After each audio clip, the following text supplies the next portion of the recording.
She's the evil witch of a woman that stole my dog. Could this be the most clueless man in America? She's claiming she bought the dog from me. Did you cash the check? Yes.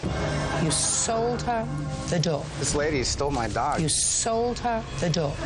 Is there something wrong with your mind? Are you mentally challenged? I don't understand why you're... I assume, not married to each other, lived together for a period of time. According to your complaint, during the time that you lived together, you racked up a substantial credit card debt. And at the time that you separated, it was agreed, according to you, that you would take this substantial credit card debt and slice it in half, each of you assuming half of the debt. Card was in your name? Correct. That was probably your second mistake, so that all the debt would have been yours unless Mr. Manzoni agreed to pay half of it, which he did. He did pay for a while. He paid a substantial portion of it and then stopped. That's right. Mr. Manzoni says, I paid enough. That's pretty much your defense, right? That's correct. When did you separate? Christmas of 2004. 2003, sorry. 1203. Do you have in that pile of material there the credit card bill as of December of 2003? Yes. I'd like to see it. It's 6 credit cards. And they're all in your name? All in my name. Didn't he have any credit cards? No, none. Why Peter didn't you have any credit cards, sir? I never had established credit.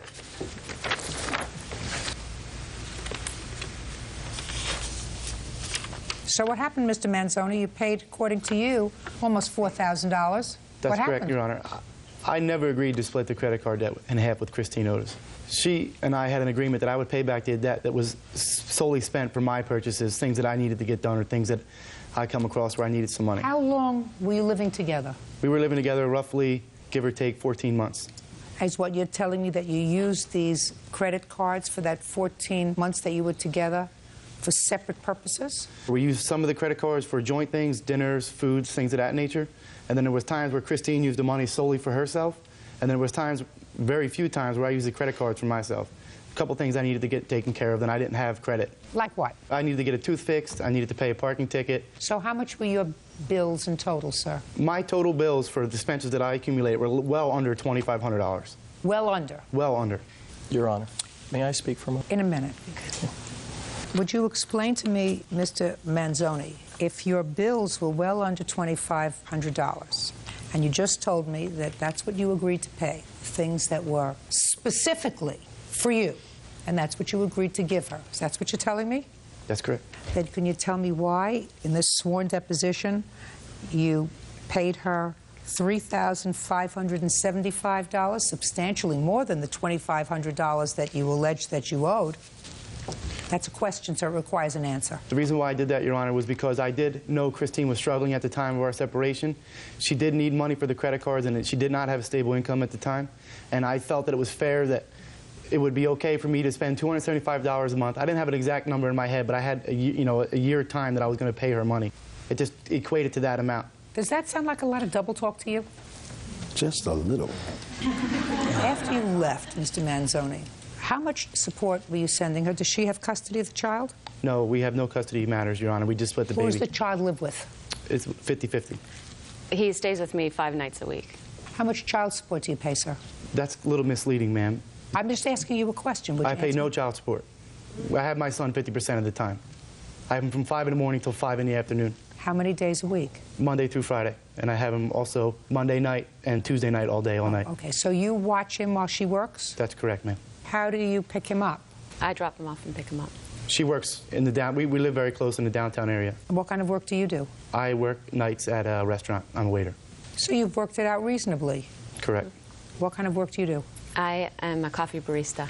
A what? A coffee barista. I own a little coffee stand downtown San Diego. I never heard of it. A coffee barista? That's right. What does that mean? It means I make coffee. I make coffee too, but I didn't know it was a profession. Coffee barista. Who are you, sir? Your Honor, I'm an attorney, and at the time that they split, a mutual friend asked if I would talk to the two of them. What's your name? Dean Janis. Did you talk to Mr. Janis? I believe yes. You did? Yes. At the time of your separation? Yes. Did you both speak to Mr. Yes. Janis? So at the time you were trying to mediate a resolution? Correct, Your Honor. I was asked to give them my impression of what I thought their legal responsibilities would be. So that each of them knew that you were not representing either one, you were there merely to give advice. Correct. I did not know that, Your Honor. I thought she had sought legal help. Okay, so you thought that this was her attorney? Correct. Oh, perfect. So you're not violating any privilege that he might later claim, right? That's correct. Was the wrong answer, Mr. Manzoni.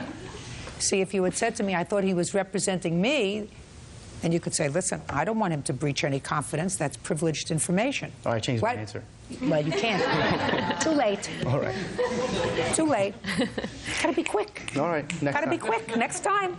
You see? And you don't mind him, I assume, relating the conversation that you have because he thought he was your lawyer. That's right. There we go. See how perfect it is, Mr. Janis? Wonderful. People are constantly stepping on their own ties. Judge Judy continues in a moment. You didn't say as soon as you got the dental bill, here's the $750 for the dentist. No, ma'am, I absolutely did say that. Oh, I don't believe that for a second, Mr. Manzoni. At the time, I was Not paying for all the a bills. second. Real cases, real people. Judge Judy. Christine Otis says her ex-boyfriend, Peter Manzoni, owes for half of her credit card bills. Peter says he's paid what he owes. Now, tell me about the conversation that you had. Well, Your Honor, they had several different issues at stake, but the relevant point, I believe, Your Honor, is that during our conversation, he admitted to me that all of the debt on the credit cards was incurred for their joint living expenses, and he indicated to me on the phone with Christine that he was going to pay her for half of that plus any interest that accrued. Your Honor, that conversation never took place, and that doesn't make any kind of sense, what he just said.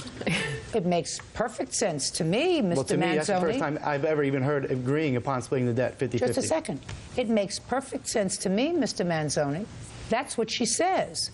You had accrued during the course of the 14 months you were living together when you had no credit card debt in excess of $15,000. Now you're separating and you're trying to work out an amicable resolution because you have a child together and two civilized people decide to speak to an attorney just to talk, if you can't talk between yourselves, to talk to a third party about certain issues so that you can resolve this. And certain of your issues you did resolve very well.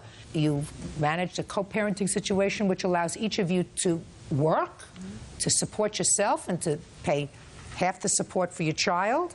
The only outstanding issue was this $15,000 debt that could encumber one person for a very long time or two people for half the time. So what Mr. Janis says makes perfect sense to me. Your Honor, like I said earlier, the debt is not solely $15,000 between us. Just a second. You said you paid a dental bill. And I paid Christine Otis back for that money. That's with part of the money that you say you paid out of this $3,725, right? That's correct. You didn't say as soon as you got the dental bill, here, in addition to anything that I might owe you on the card for our joint dinners and going out and trips that we might take and anything else, here's the $750 for the dentist. That's Absolutely. totally separate. No, ma'am, I absolutely did say that. Oh, I don't believe that for a second, Mr. Manzoni. At the time, I was Not paying for all the bills. a second. Your Honor, I was paying all the bills, making all the credit card payments, making the truck payments, and paying the rent. I was paying everything. Christine was just spending money like a loose cannon, not me. Everything's in her name. I never forced her once to buy anything. That's what happens, my dear, when you live together and play house. In any event, I find that you did, in fact, at the time that you separated, agree to pay half the amount of money that was accrued on the credit card. You did pay $3,575. I assume you have proof that you paid that, sir? Yes, Your Honor. Let me see it. Well, it's just a piece of paper that Christine and I have had a joint statement account. Well, let me see it. Her paper actually has a lot less writing on it. It might be a little better for understanding. But it is the same paper.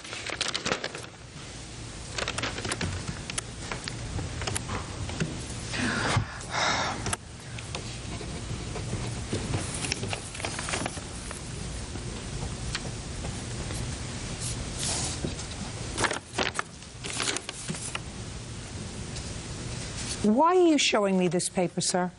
Because that's the paper that we had established, that I had made payments for the last 13 months. So, Mr. Manzoni, what I don't understand is you start off with a balance on both of your pieces of paper of about $7,500. I don't understand. What do you mean you don't understand? What word didn't you understand?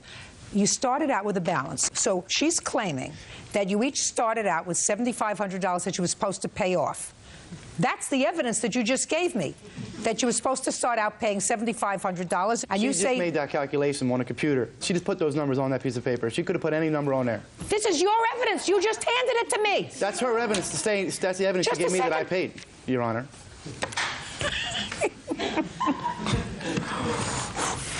So you're making a big mistake. Judgment for the plaintiff in the amount of $3,925. That's all. Parties are excused. You may step out. Judge Judy did what she thought was fair. She thinks that I still owe Christine Otis another $3,900 or so. I think it was fair, and you know, I came here to get my money back, and I guess that's what I did. We had never made an arrangement of paying half the debt. That's what I couldn't get across to Judge Judy. He just decided he didn't want to pay anymore, and that was it. We did pay a lot of bills together. Maybe he's not happy that I'm doing so well for myself. And then also just foods, and we also had some medical expenses, things of that nature. I would think that he'd be happy, and I'm not sure. I guess he's not. If I had to pay, I had to pay, that's all. But we don't really have a choice. We have a 2-year-old together, and I just, yeah, we have to see each other every day, so there'll never be an end. And now the next case. All parties in the matter of Boulier versus Jacobelli, step forward, please. Film grip David Boulier is suing his former friend, high-tech salesperson Kathy Jacobelli, for the return of his Australian border collie, Carson. Kathy claims she paid him $1,200 for the dog. Mr. Boulier, what do you do for a living, sir? I work in the film business. I do set, grip, and lighting. For how long have you been working in the film business? Like 12 years. You work as a freelancer. Yeah. Yes. And you? I work in high-tech sales, primarily venture-backed startup companies in Silicon Valley. Mr. Boulier, according to your complaint, you and the defendant knew each other. You were friends? Yeah. Try yes. Yes. And it is your claim that she has your dog. Yes. You want the dog back? Yes. Ms. Jacobelli says that she purchased the dog from you. Absolutely. It's her dog.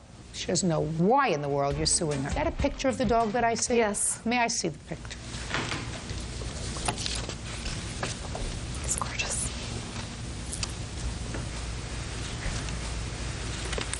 Oh, beautiful dog. What kind of a dog is this? It's an Australian Shepherd Border Collie mix. It's a mixed breed dog. Yeah. Yes. Where did you get the dog from, sir? We got him from a farm in Sonoma. From whom? Just from a family that had puppies. When you say we, who is we? Me and my ex-girlfriend. When? About 5 years ago. Under what circumstances did you get the dog? We were looking for a dog just like that, and we just happened to come across a sign when we were going down this country road. What did the sign say? It said puppies for sale. So we pulled in there, and out came like 6 of them. And Carson came right up to us, and he said, oh, we'll take them. How much did you pay for him? $100. And Carson is about 5 years old? Yeah.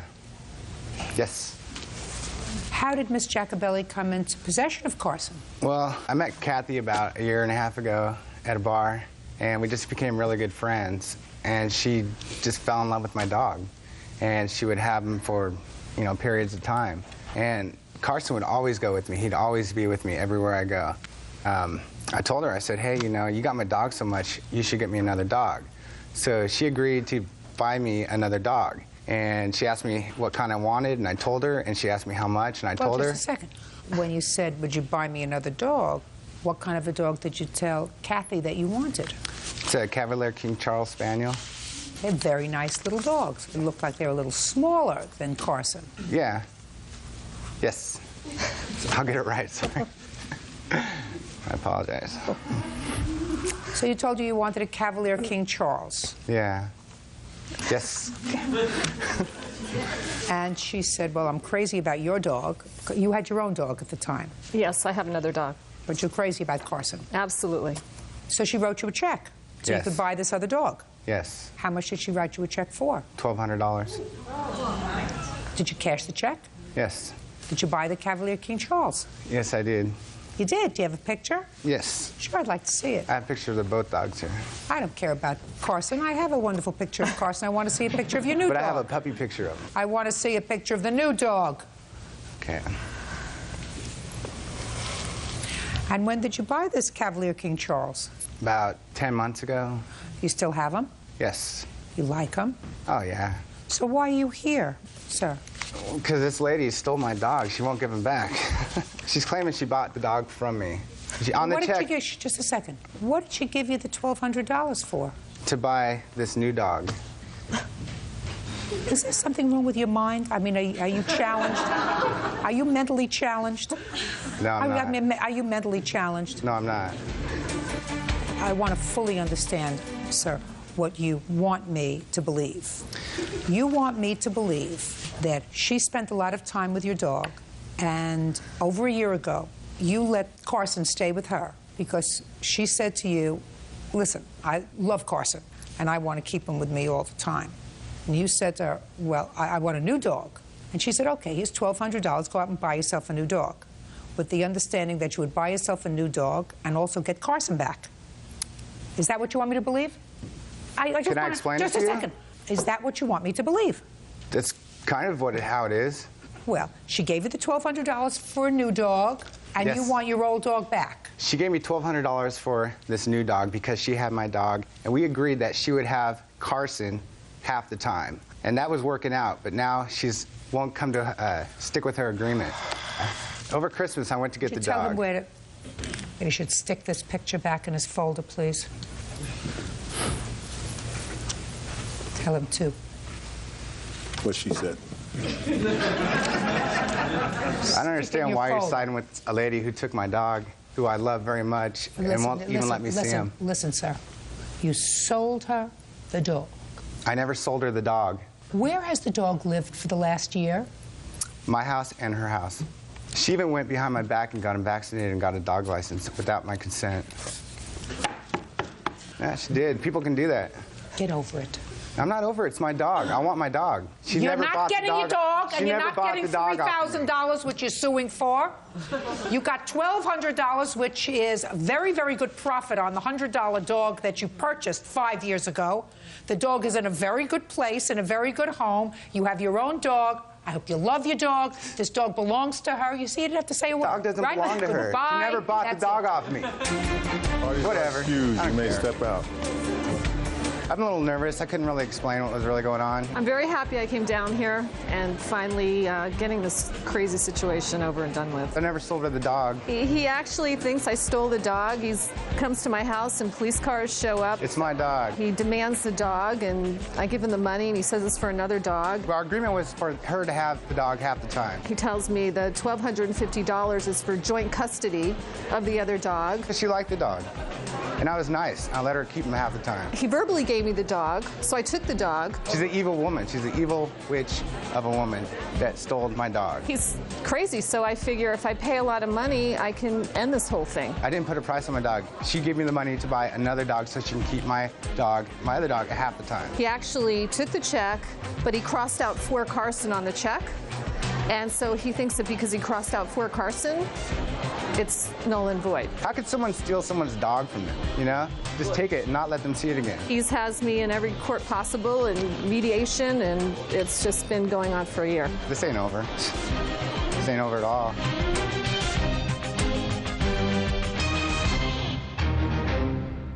Why'd you punch a hole in the wall, sir? I imagine because I was mad about something. Because I caught him doing cocaine. Was the man in her bed plotting to take her down? He joked around with his friends about killing me. I had to leave. And a month later, your car caught on fire? Yes. We got back together. That's a dumb thing. Why in the world would you do that? Ex-boyfriend, 24-year-old David Ross, for unpaid rent, the value of a mattress, and for damaging her car when he attempted to fix it. All rise.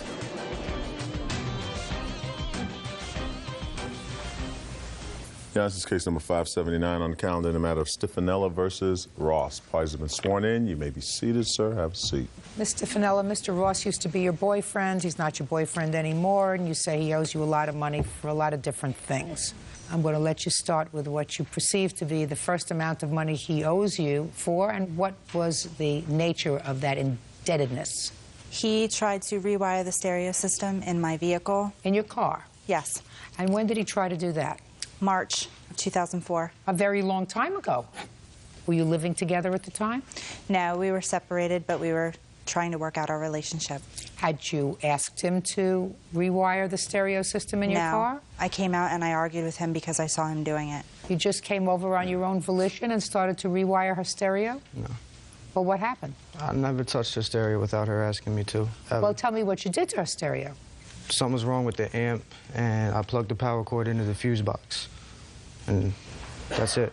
What did you rewire? The amp. The power cord for the amp. The amp. I don't know what that is. The amplifier I'm for a the jurist. subwoofer. What? The amplifier for the subwoofer. Something was wrong with it. I don't remember what it was. Is that what he tried to do? Do something with your woofer? The amplifier. He tried to rewire the amp to make the amp work, and he plugged the power wire into the fuse box that's inside the car, and he said, "Trust me, I know what I'm doing." And you said? I argued with him, and I said, I don't. It was him, his brother, and another friend of theirs. He did it at his mom's house, and he did it without me knowing. How'd your car get to his mom's house? We drove down there. We were trying to rekindle our relationship at the time. Miss Stefanella. And a month later, your car caught on fire? Yes, and I had an appointment at Best Buy in the middle of April to get it rewired because I didn't trust what he did. You didn't go there fast enough. That was March of '04. Anything more recent that he owes you for? We had a year lease together that he never gave me any money for. After he rewired your car imperfectly, according to you, that I'm not listening to, you entered into a lease with him? We got back together. Got back together again, without him paying for the car? He had a job at the time. Without him paying for the car? Right. You got back together again and signed up. A year. When? It was May 1st of 2004. And what was the amount of the rent on the apartment? It was $525 a month, plus $525 security deposit. So now what do you want from him? I want him to pay for all the month's rent that he never did. He had a job, and he never gave me anything for it. He never paid me any rent. We argued constantly about it. I threatened to take him off the lease. He threatened me back and said, "Take me off the lease, watch what I'll do to you," which Mr. Cozy witnessed. He joked around with his friends about killing me. Killing you, I have no jurisdiction over. The rent, I'm going to ask him about. I have Mr. Ross. Receipts. How old are you, sir? 24. I want you to keep your voice up. You hear how loud I'm talking? Yes, ma'am. You can hear me, right? Yes. You don't want me to strain to hear you. If I strain, I get really nasty. If you think this is nasty, it's not. I've seen you. I watch you. What do you do for a living? Now, nothing. Well, how do you support yourself? Well, I do odds and ends, but I live with my mother, helping her out because she's terminally sick, and I raise my daughter. You have a child? Yes, ma'am. Oi. How old is your child? She'll be 5 in May. Where's her mother? Not quite sure. Well, who takes care of your child? I do. Where was your child when you were living with Miss Stefanella? From time to time, she was usually with me. Sometimes her mother got stupid and took her from me. Who was paying the rent when you were living with Miss Stefanella? She was most of the time. Why didn't you pay your share of the rent? Because a lot of the time I wasn't working, but... Why weren't you working? I was dumb. What else? I don't know. Because he was doing drugs and having underage drinking parties. Well, yeah. So he was doing drugs, Miss Stefanella. Now, I could have suggested to you, I'm speaking. I could have suggested to you that Mr. Ross was doing drugs, and I've only met him just a moment ago. He doesn't recognize it yet, but the drugs that he did up until age 24 have done a substantial job of frying his brain. You understand that, Mr. Ross, don't you? Yes. Well, that's pretty stupid, especially if you have a 5-year-old child and you are the better of the two parents. I smoked marijuana, that was it. She's got it in her head that I was doing all types of other stuff. Your Honor, I have police reports that state that he was, from the chief himself. Mr. Ross? Yes, ma'am. Quite frankly, I am caring less and less about Miss Stefanella's claims of rent and other nonsense that you owe her. Because if she was smart, she would recognize that since she seems to be a relatively together person, that the happiest day of her life was when she got rid of you. So she should get down and kiss the ground and say, thank God I got rid of him before I had a child with him, before he cost me any more money. Worst thing that's happening is I'm living in an apartment, and if you're still living there, are you still living there? No, I had to move out. So you moved out? Because I caught him doing cocaine. Yeah.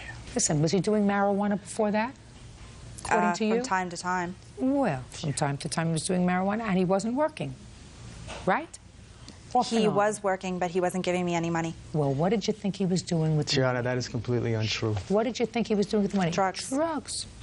And buying beer for the underage people that he had drinking when I was at work. Listen, Miss Stefanella, my dear, how old are you? I'm 26. You made a bad choice. Is this the first bad choice that you've made? No. So you're supposed to learn from your mistakes. You think that you could look at him through my eyes for a second? Take a look at him. Is this someone that you would want to have father your children? No. You got off scot-free. Judge Judy continues in a moment. The police were called that day due to drugs being on the property. When did the police arrive? When I called them because I caught people doing cocaine up in the bedroom. And later today, You had a brain whatever and decided that you had to have a $5,000 dog. I did not ask Miss Hooten to give me the loan. She offered. That's a dumb thing to say.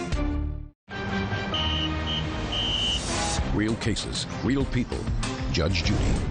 Angela Stefanella claims ex-boyfriend David Ross owes for breaking a lease, the cost of a mattress, and for damaging her car when he tried to fix it. What bills are you still getting that belong to Mr. Ross? The electric bill from the old house. He had no money to get oil, so they had the stove on constantly. And I have an electric bill here. Him and his friends. He partied there constantly. You mean when you moved out? Yes. After you moved out? After I moved out, they partied there constantly. How long did you live there, Mr. Ross? 2 or 3 weeks, maybe. He got evicted. What were you doing for the 3 weeks that you were living there? Or 4 weeks that you were living there? She's pretty much correct. Partying, having fun. Well, who's supposed to pay for all those bills that you racked She up? told me she took the electricity out of her name. Can I see it, please? When did you move out? I moved out at the end of January. Okay. Well, this is a balance as of February 8th, madam. We're talking about 1 week on the electric bill that he was living there by himself without you. Yes, and I'm asking him to pay half, and he never did.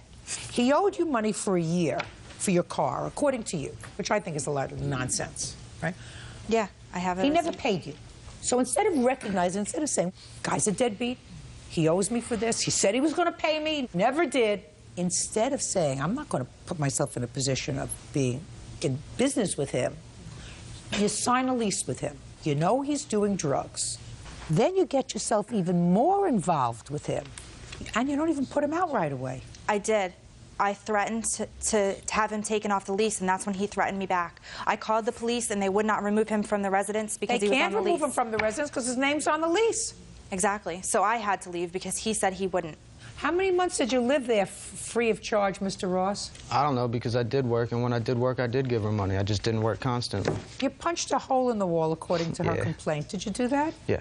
Security deposit is $525? Yeah. How much did you get back? None. Nothing? No, because there was dog feces everywhere from the puppy that he had gotten. You got a dog? I have that Yeah, I have stated a in the dog, police and there report. was a dog everywhere. I have Just a that in the second, police there was a report. dog? Yeah, I have a dog. Why did you have a dog instead of a job? I did have a take care of job. the dog? I had a job up until I moved down to my mother's. No, he didn't, Your Honor. Okay. Why'd you punch a hole in the wall, sir? I don't remember exactly the reasons, but I imagine because I was mad about something. Because, Probably well, her. that you owe her for. That's $525. She didn't get her security deposit back, which you didn't pay for. Okay, but the last time we talked about the security deposit, after we broken up and we were still talking decent, she came to me and she said that she asked me if I could pay her half of it, and I agreed to that. So show me where you paid her half. I didn't. Now you're going to pay her the whole thing. Okay. Now, the last part of your complaint deals with a mattress. Yes. When you left the house, you left the mattress there. The mattress was yours. You claimed that you came back and the mattress was disgusting. He says you left the mattress there, so what do you care what it looked like? Did you come back for the mattress? Yes.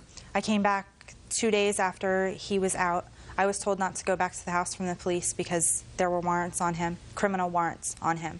What happened to the mattress, sir? The mattress, when she came and moved all her stuff out, she told me she didn't want it. Did she remove any other furniture? Yeah, every other single solitary thing that was hers in that house that she wanted, she moved. Did you move out of the furniture in the house? I moved out other furniture, but not all of it, because I was told not to go back by the police. When did you move out the other furniture?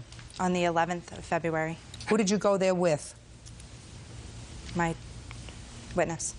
And what furniture did you take out? couches, my bedroom furniture, whatever we could fit in the van that he had. And where was he? Right there. So there was no problem? No. Oh, I helped him move. Perfect. If you wanted the mattress, you would have taken it. I couldn't go back because the police were called that day due to drugs being on the property. You mean in between the time you got your couches out and you wanted to go back for your mattress, you were advised by the police not to go back? Yes. Shh. There was methamphetamines on the property. When? Just a second. When did the police arrive? When I called them because I caught people doing cocaine up in the bedroom. Oh, so you called, after you finished removing your property, you called the police? Yes. Judgment for the plaintiff in the amount of the security deposit, $525. That's all. Step out. Parties are excused. You may step out. I wasn't no good for her. I told her that hundreds of times over the 2.5 years that we were together. He just said he wasn't good enough for me. It was because he was messing around with a 15-year-old. Yeah, it was drug use, smoked weed, did some coke. He's a loser. And now the next case. All parties in the matter of Hooten versus Sparks. Step forward. 22-year-old student Brooke Hooten is suing her former best friend, 23-year-old aviation technician Valerie Sparks, for a loan to buy an English bulldog. Valerie says Brooke's father repossessed the dog. Miss Hooten, according to what I read, your friend, Miss Sparks, wanted a dog. Saw one that she liked, but it was a pricey dog. You bought it from a pet store? That's correct. And you agreed to finance the dog for her because she had lousy credit. Correct. All in all, it came to almost $5,000. It was an English bulldog. The dog itself cost how much? $3,500.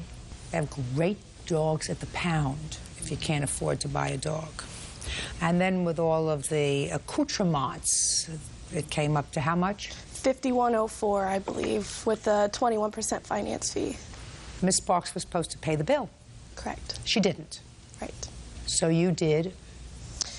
I had written one letter to her and trying to agree to make some kind of agreement to make a payment, something like that. Why didn't you make a payment, Miss Sparks? She did make one payment of $250. When was the dog purchased? July 17th, 2004. And when did you make the $250 payment? October 31st, 2004. When was the first payment due? September sometime. Why didn't you make the September payment?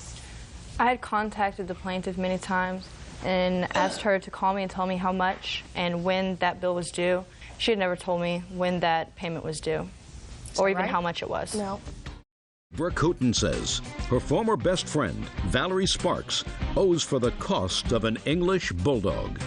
You took the dog back? Yes. When?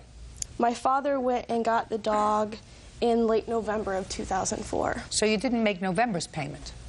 No, ma'am. Well, immediately prior to that, what was the conversation that you had with Miss Hooten? Prior to that, I received a letter in the mail that gave me 4 options. It said first there was a promissory note that was attached with the letter. Show me the letter. I don't have it with me. Well, where is it? I do. Can I see it, please? Where's your copy? It's at my house. I could not find it. Main one. Stupid people. Stupid, impulsive people.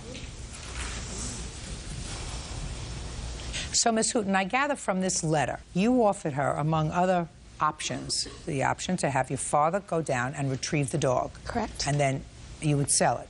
That's what she opted to do. Yes. According to your complaint, you sold somebody the dog for $300. Yes. Well, that's not a good faith sale, Miss Hooten. The law ascribes to you that you will make a good faith sale so that you diminish her liability. You got it? Now, the dog is certainly at this point at least 5 months older. How old was the dog when you sold it? 3 or 4 months old. How old was the dog when you got it? The dog was already 2 months old when we sold it.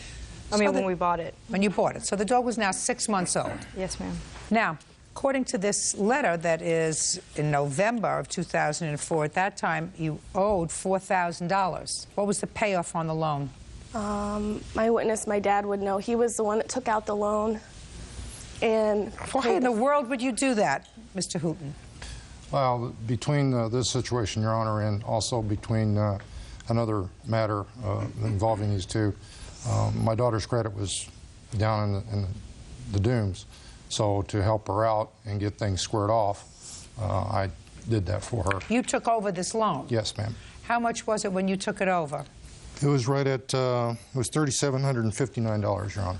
Oh, okay. You have anything else to say to me? Well, I was under the understanding by what Ms. Hooten told me that if the dog's repossessed, that would be, that's it. And I would owe from the time that I had the dog until the time the dog was repossessed. It's not leasing a car. It's almost the same thing. That's what I explained to her, is that it's almost like property. That's what it is. It is an animal. Let me explain something to you. You agreed that this was your responsibility, not her responsibility, not her father's responsibility. You had a brain whatever, and decided that you had to have a $5,000 dog. She offered to get the loan. True, Just a second, just a second. That's a dumb thing to say. No, ma'am. Now, that's a dumb thing to say. How old are you? I'm 23. You're 23. Well, if you're 23 and you're not dumb, then if somebody says to you, listen, if your credit won't let you have the dog, but if you're prepared to pay me back, I'll loan you the money, I'll take out the loan, and she's your friend, then you say, if you don't have sawdust in your brains, you say, no, I'm not going to take on another responsibility because I really can't afford it. The loan that your father paid off was $3,750. Correct. You got $300, according to you, for the dog. I am ascribing the value of the dog at $1,200. Now, you say that she paid you $250. Correct. Correct? Okay, so then what she owes you is $2,550. Mr. Hooten, what other financial interaction did your daughter have with the defendant and her witness? With her defendant, just this matter, Your Honor. The witness... How are you related to her? I'm her fiance. She was a fiancé at the time of this whole incident. He was my fiance at the time of this whole incident occurred. He was your fiance? Yes. I got it. Got it. Big mess. Say no more. Don't want to go there. I don't want to go there. I don't want to go there. Judgment for the plaintiff in the amount of $2,550. Thank you. Parties are excused. You may step out. I told her my life story, and she ran with it, I guess you could say. Things happened between the three parties, and it just stopped. I lost my fiance, and we're no longer friends. I'm just glad it's all over with, and I never have talked to her again. I loved Marilyn. She was a very, very, very sweet dog, and I'm glad that she has a good home now.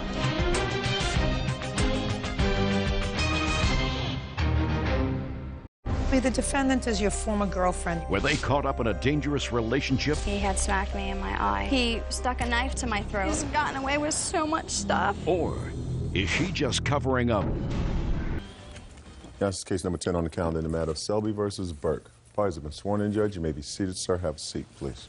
Mr. Selby, the defendant is your former girlfriend. You have a child together, and it is your claim that she filed 2 cases against you for domestic violence, both of which were false. One she dropped, the next one she pursued.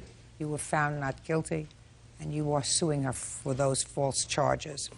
Ms. Burke says that you did, in fact, put your hands on her in a violent manner on both of those occasions, which is why she called the police. Yeah. How old is your child? He's almost 2. Do you have an order declaring you to be the father of this child? No. Why not? My name's not on the birth certificate because she was married when my son was born, and I'm not legally considered the father.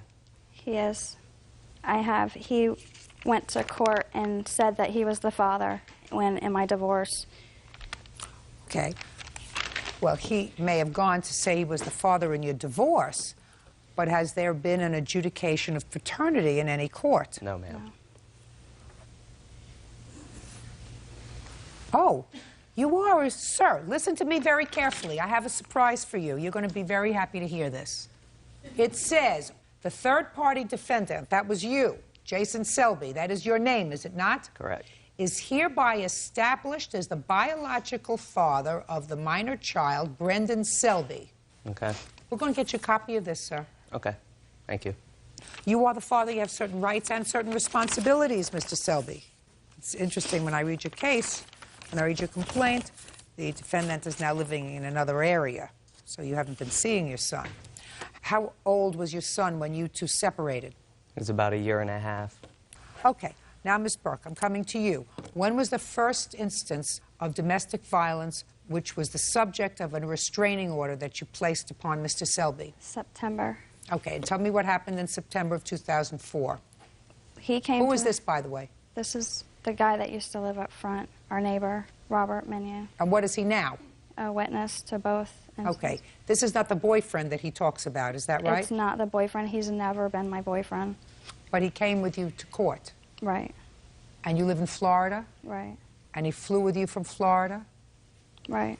Did you Yes. stay together last night in the same place?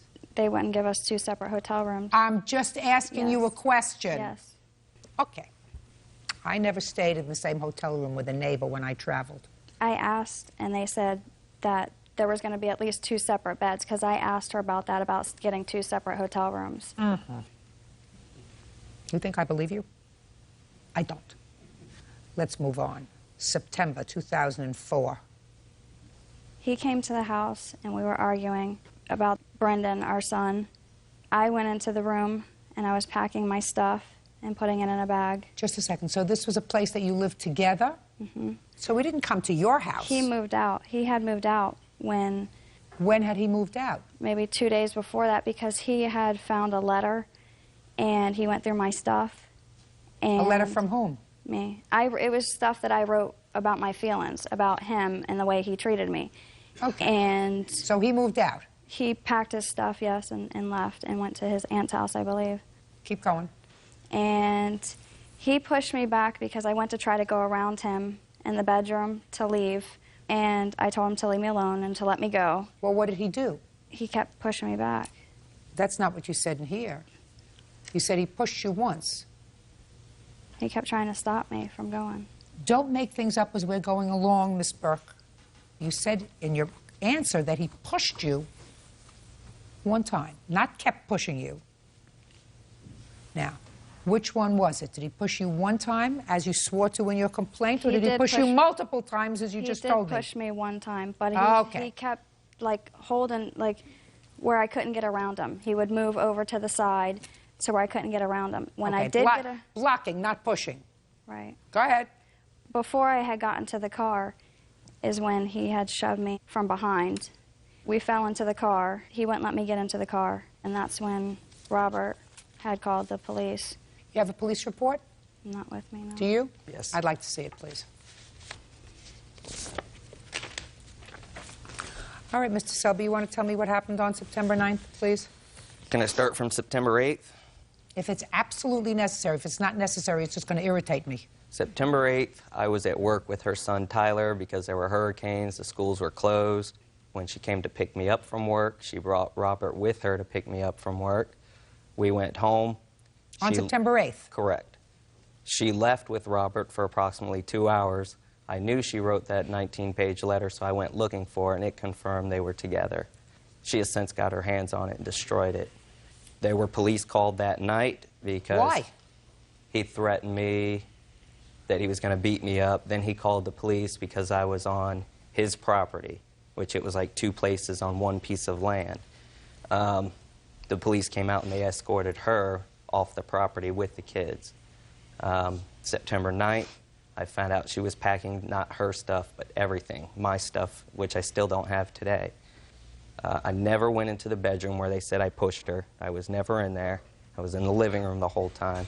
I went to leave, get into my aunt and uncle's car. She ran to the car. I raced her to the car. I beat her to the car. No one fell. There were no tripping. Why was she running to the car? To take it. Go ahead. When I got in the car, Robert ran over on the phone, said he witnessed me hit her. I did it, I did it. I asked to speak to the cop. He wouldn't let me get on the phone. Okay. Why did you drop that case? Because Jason, we were going to try to reconcile and get back together, and he had told me that he was going to go to counseling, which I believe he did, in fact, go in January. Counseling for what?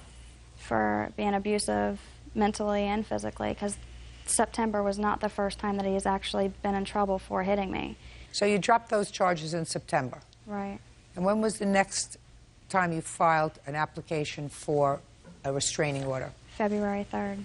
What was that about? I got a call from my babysitter that I needed to call H&R Block, so I called them, and they said that my income tax had been denied because my children's Social Security numbers had come back, that they were already claimed. Did you claim both boys? No, just Brendan. Just I got Brendan. It right here. Okay. It was my understanding that he claimed both the children. So you were mistaken. Right. So, what did you do? So I called him, and I told him that I was going to come over, and I went over to his house. With whom? With Robert. Big mistake. Right. Big. Judge Judy continues in a moment. Don't make things up as you're going along. I can tell I have a truth meter back here. When somebody has given me the business, my left eye starts to twitch. Real cases, real people. Judge Judy. Jason Selby says, on 2 occasions, ex-girlfriend Anne Marie Burke had him falsely arrested for domestic violence. So here's what we have, Ms. Burke. We have your husband, who, according to the police report back in September, was of the belief that you were having an affair with Robert. Right. That's all over the police report. Whether you were or whether you weren't, I don't have to get into now. That's not my business. Quite frankly, I don't care. The fact that you shared a room together last night is some indication to me that you're more than just friendly neighbors. However, you knew that he was harboring that belief, so to bring Robert to his house was a large mistake. Well, the only reason why I brought Robert was because he's the only one that I had as far as a male figure, because I am afraid of Jason. Then you shouldn't have gone to his house. What do you think you were going to accomplish going to his house as opposed to asking him on the telephone what happened? I couldn't ask him on the telephone because his phone was breaking up. There was... Put your hand down. This was an emergency situation that you had to go over with him that day? I was upset. You were I didn't angry. want to talk to him. Just a minute. You were angry. Yes, ma'am. So, you were angry and you called Robert to go over with you. Right. What happened when you got there? I went up the stairs. And where was Robert? Sitting in the car. Go ahead. And I was going up the stairs and I asked him, you know, why did he do that? I said, you know, I'm trying to get money What do you mean, sir? Going up the stairs, I didn't hear him at the door. I didn't hear he was outside. When we pulled up, he was standing outside smoking, and we could see him the way his house is. There's stairs that go up this way, and you got to go around So you're the going ledge. up the stairs, and as you're going up the stairs, what are you saying to him? I asked him why he was, you know, why did he claim the kids? That doesn't sound right to me, madam. You were asking him in the same kind of voice you were asking me? No, I was angry. I mean, I wasn't yelling and screaming, but I was talking a lot louder than what I am now. I assumed you were. Go Yes. ahead. And I told him, I said, you know, that's not right that you claim Tyler. It's not right that, you know, I said, you haven't paid child support. You haven't come to see your kid. And I said, you know, you can at least let me claim the kids. You know, I'm trying to make it on my own. That's not, you weren't having this whole discussion as you're walking upstairs, madam. That doesn't sound logical. If it doesn't sound logical, it's not true. By the time I was steadily talking. I know what you're thinking, but that's not what you were saying to him as you were walking upstairs furious because you had just gotten the call from H&R Block, and the first person you called was Robert. How tall are you, Robert? 6 foot. Yeah. Called Robert to come over with you. Okay. So you're walking up the stairs screaming. Go ahead. I get around the corner, and we start talking, arguing. I told him that he's not a good father. We started arguing about that, about him not being a good dad and him not coming to see Brendan. I did tell him that he was, and he asked me, you know, because I had called the IRS and found out that he can't legally claim Tyler, and that's what I told him he was for. And no, you just said you was, because I called the IRS. Right. You didn't go through this whole explanation. No. You just said, listen to me. Don't make things up as you're going along. I can tell I have a truth meter back here. When somebody has given me the business, my left eye starts to twitch. You got it? So you told him because you called the IRS. Right. Okay. And what happened next, Miss Burke? I again told him that he was a bad father, and that's when he had smacked me in my eye. And he went in the house. I went running down the steps and got in the car, and I left. Can I see the police report, please? Yes. Incident number 2. Did you seek medical treatment? No. Who was driving? You weren't there? No. You're her mom? Yes, I'm her mother. She looks like she can take care of herself. If she can't, you can't help her because you weren't there. Okay. Okay. Ms. Bassey, according to your complaint, you and the defendant got into sort of an altercation. You were going to pick up my little sister. Your sister in school, and you were going to pick up my son. Your son. And as a result of that, it is your claim that the defendant damaged your car. The defendant says that your poor driving was the result of the damage to your car, and you actually ran into her car. That's your defense. Yes, ma'am. Okay. Pull that a little bit closer to me so that I can see it a little bit better. Up here, Bird. Miss Bassey, you're the red car. Yes, ma'am. Okay. Go over and put your finger over there, please. That's where you were coming from, and you were making a left turn into the parking lot? Yes, ma'am. And the defendant was coming straight. She was coming straight, and she didn't have a signal on. She was like right here where the curb is, where the driveway ends, and then she decides all of a sudden to, oh, I need to turn. And so when she turns, she comes. Shh, don't speak. She comes and she turns so close to the curb, and I'm about to turn thinking she's about to pass by, so I stop to prevent from hitting her because it's a very congested area. And she turns in, and then I turn in after her. Well, so far, you understand she had the right of way. Yes, ma'am. You did not. So, okay, and what happened next? I honked at her. Why? Well, because she didn't. I honked at her because she didn't use her signal. Well, that's not a nice thing to do, Miss Bassey. That's not an appropriate thing to do. She had the right of way. So right there, you were wrong. You had no right to honk at her because she had the right of way. Whether you think she had a signal on or not, she says she did. It doesn't make any difference. In a congested road, and you're going across 2 lanes of traffic coming from the opposite direction, and she is on the side of the road where she could make a right turn into that spot, she's got the right of way. So, A, that's one for her team. You had no right to honk the horn. So what happened after you honked the horn? We pulled up into the driveway area. We're right here where you pick up all the kids. And I honked twice to get my little sister's attention. When I honked twice, she thought I was honking at her. Again? Yes, she thought I was honking at her again. Well, now let me ask you this question. How many kids are outside? A lot. What do you think it would be like, Miss Bassey, if everybody honked their horn a couple of times to get their little sister's attention? Well, yeah, is there something wrong with your legs? Well, no, she wasn't that... Just listen. Was there something wrong with your legs? There was nothing wrong with my legs. Then if there's nothing wrong with your legs, you stop the car, and you get out of the car, and you say to your little sister, here I am. You don't sit in your car and honk the horn. We're going to go step by step. I haven't gotten to her yet, because I have a feeling you didn't behave reasonably either, because I read your answer. No, ma'am. And it's amazing to me that 2 women, you know, usually it's the guys that get into these jock wars, but 2 women behaving badly?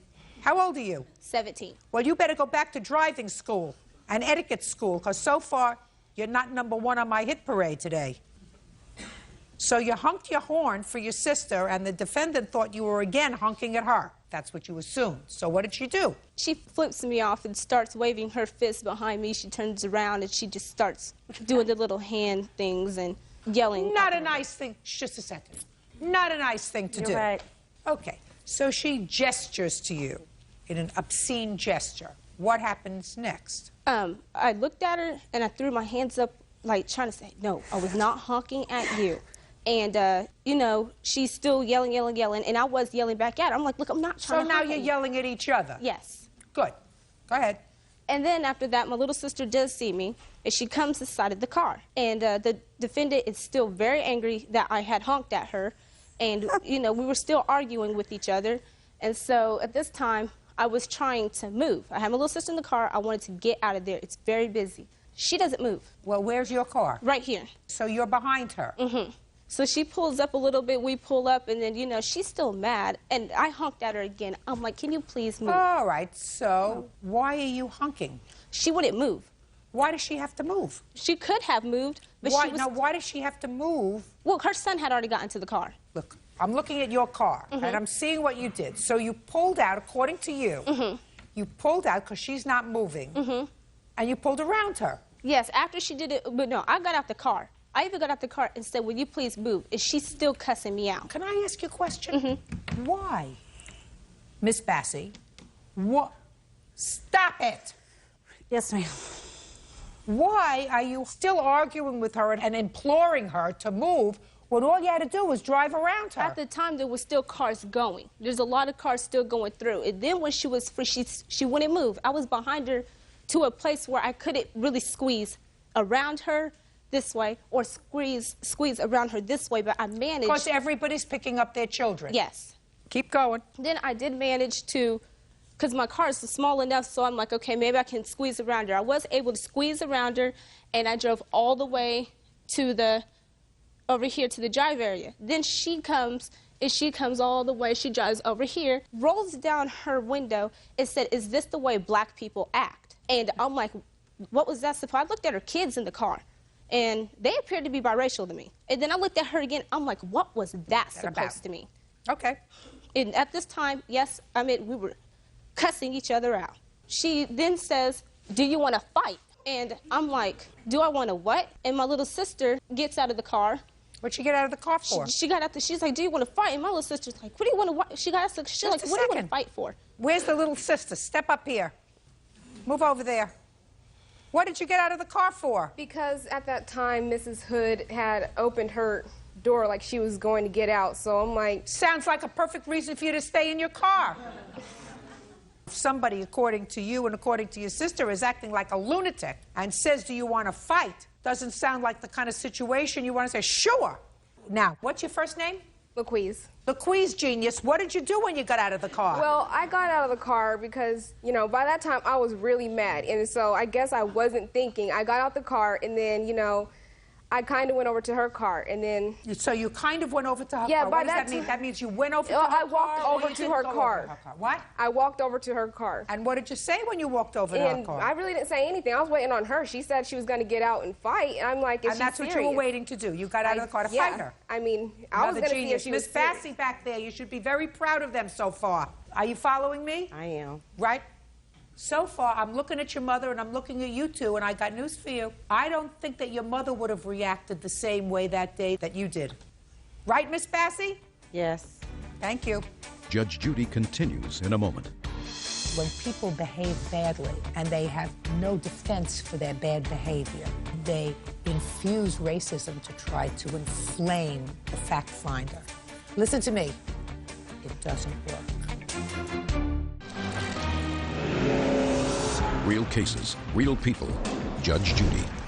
17-year-old Brycey Bassey says during an argument at a junior high school, fellow motorist Tatum Hood rammed her car. Tatum claims Brycey and her sister threatened her life. Okay, so after you got out of the car and walked over to Miss Hood's car because she said she wanted to fight, I assume at some point you got back into the car. I walked over back to my sister's car, but because, you know, she was about to turn right by then. But then Mrs. Hood hits my sister's car, and I was shocked. I had no time to get back in the car because that's when she turned. Well, just a minute. Your sister is making a turn from the wrong lane. No. This is to go right.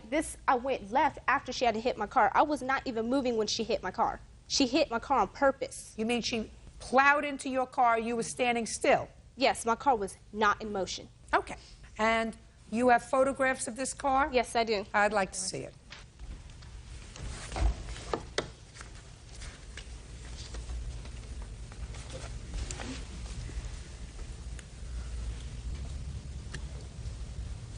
Oh, that's a lot of damage.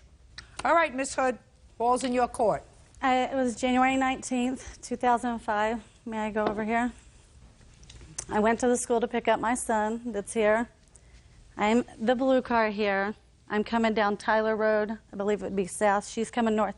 She is right here. As she said, it's very congested. There's lots of cars. If she would have been, like on her chart, over here already turning, there was tons of cars coming. I did have my blinker on. Listen to me. She was wrong. I already said she was wrong. Okay. So we turn in. When we turn in at Wilbur, there's also, there's like 2 lanes like this.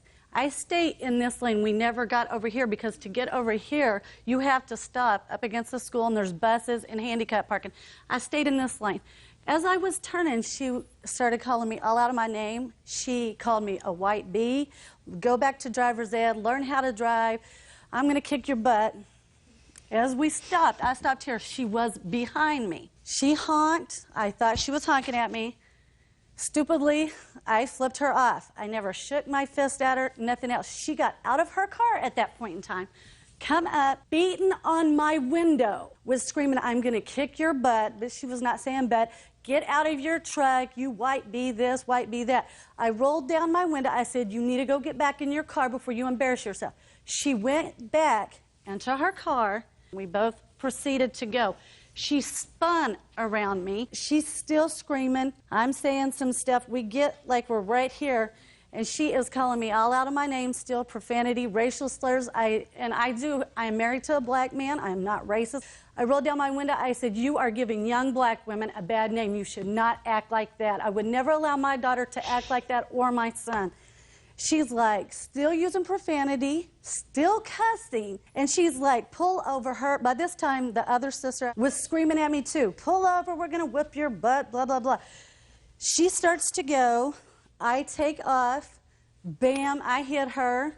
She's barely like this. They're gonna pull over. They're trying to cut me off to fight. She never got out of the car. I hit her.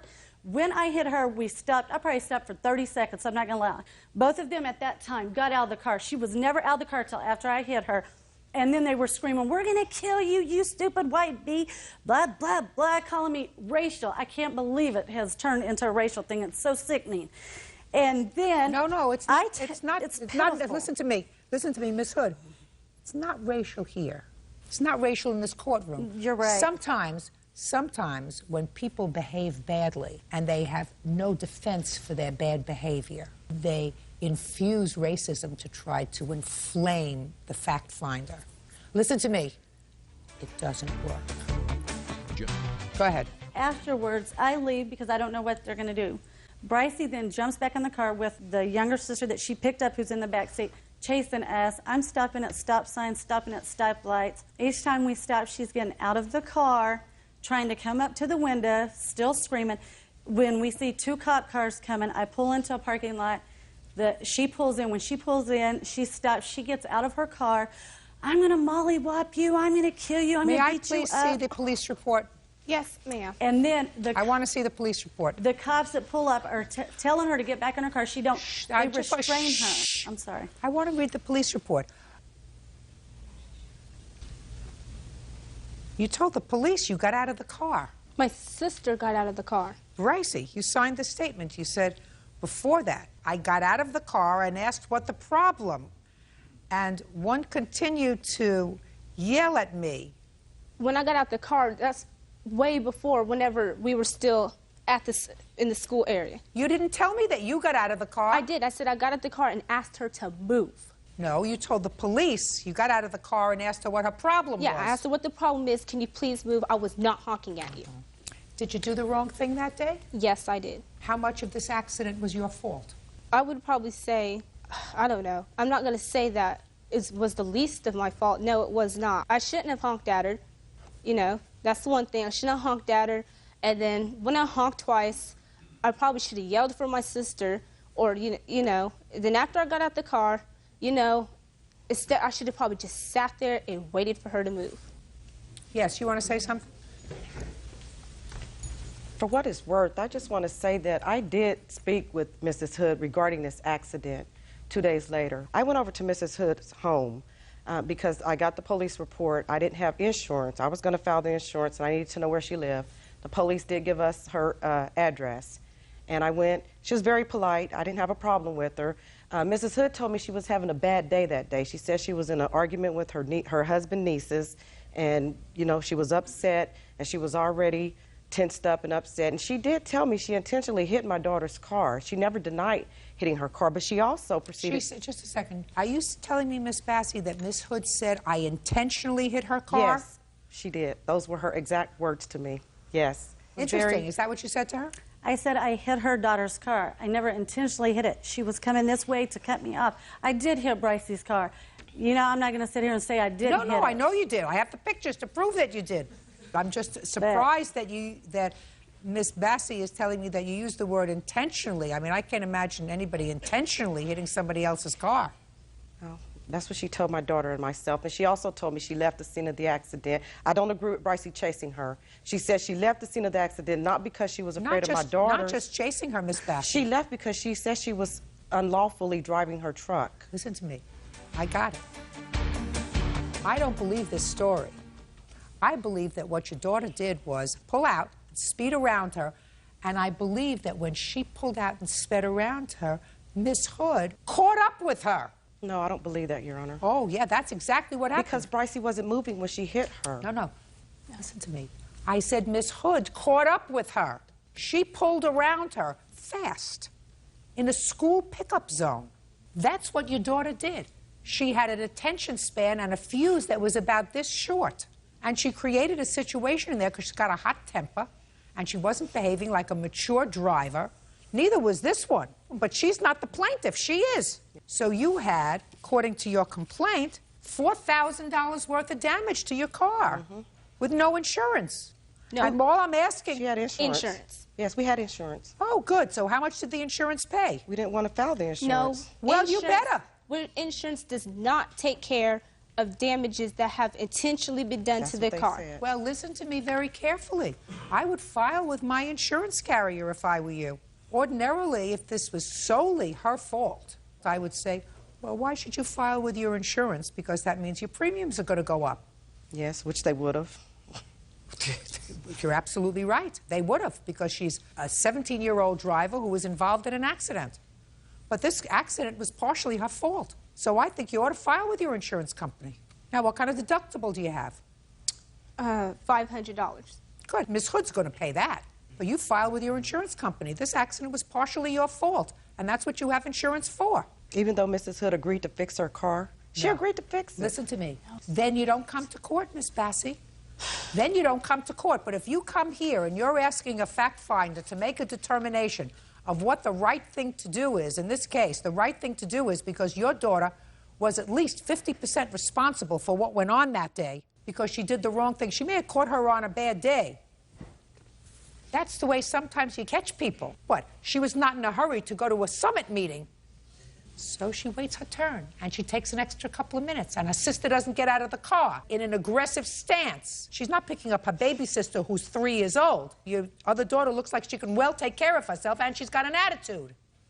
So that's what you have insurance for. Miss Hood has to accept some responsibility for what she did, and she's going to cover your deductible.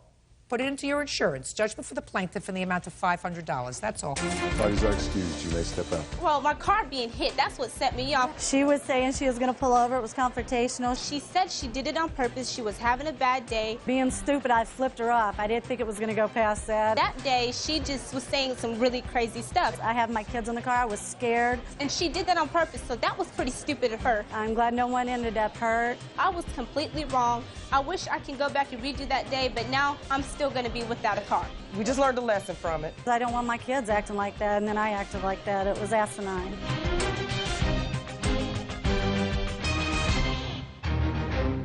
Your wife called you one day. They wanted to go and have a couple drinks. Girls' night out. Didn't like the idea. Husband or warden? He was out of control, very angry. He yelled at her, "Are you crazy? You're married." I was furious. Furious. So furious, sir, that you couldn't control your temper. Judge Judy. She is not allowed to go out alone. She picked him. She may be happy with him. Account executive Alex Morales for kicking her brand new car in a fit of rage.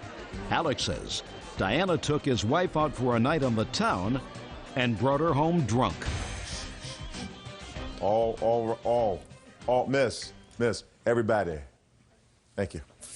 Your Honor, this is case number 29 on the calendar in the matter of Rodriguez versus Morales. Parties have been sworn in. Judge, you may be seated. Thanks, Bert. You're welcome, Judge. Miss Rodriguez, the defendant is your cousin's husband. Correct. Where is your cousin? She here? No, she's not. According to what I read, your cousin's husband, Mr. Morales, vandalized your car by kicking it, causing dents in the car. He says he didn't do it. So I have a few questions, and I'm going to start out with him, because I was interested in your answer, Mr. Morales. Yes, ma'am. How long have you and your wife been married? About 3 years, going on 4 years. And according to your answer, sir, your wife and Diana were good friends. Aside from being cousins, they were friends. Yes. And your wife called you one day and said that she wanted to go out to speak to Diana, just to have a girls' night out. She didn't say to go out. She said she wanted to go to dinner. Apparently something was going on. Well, that's dinner. That's going out.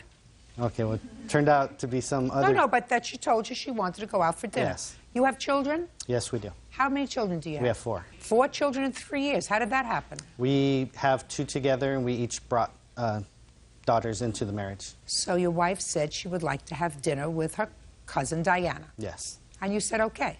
Yes. Well, what did you say? I said dinner would be fine. You didn't give your wife any specific instructions, though. No instructions other than I made it clear that I didn't expect her to turn it into a drinking evening. They're very good friends, they're close. I didn't have any problem with that. She hadn't had time to herself, so... Do you ever go out, Mr. Morales? No. Never go out and socialize? No. Tell me what happened next, sir. Once I got home and she was getting ready to go out. What time was that? That was 6, maybe 6:30. Okay. And her cousin came, picked her up, and then they left. Maybe about 15 minutes after they left, my wife called on the cell phone and told me that they weren't hungry, that they wanted to go and have a couple drinks. Didn't like the idea, but my wife hadn't had really Well, much... what did you say to her? I ended up telling her it was fine. I told her just I didn't want her out. I didn't expect her to be out late, and I didn't expect her to drink. But they were going out to drink. Not to drink and drive. I made She it, wasn't driving. She picked her up. If one was going to be drinking, I assumed they would both be drinking. So I told her, I made it clear to her that if they needed me to pick them up, that I would be available to pick them up.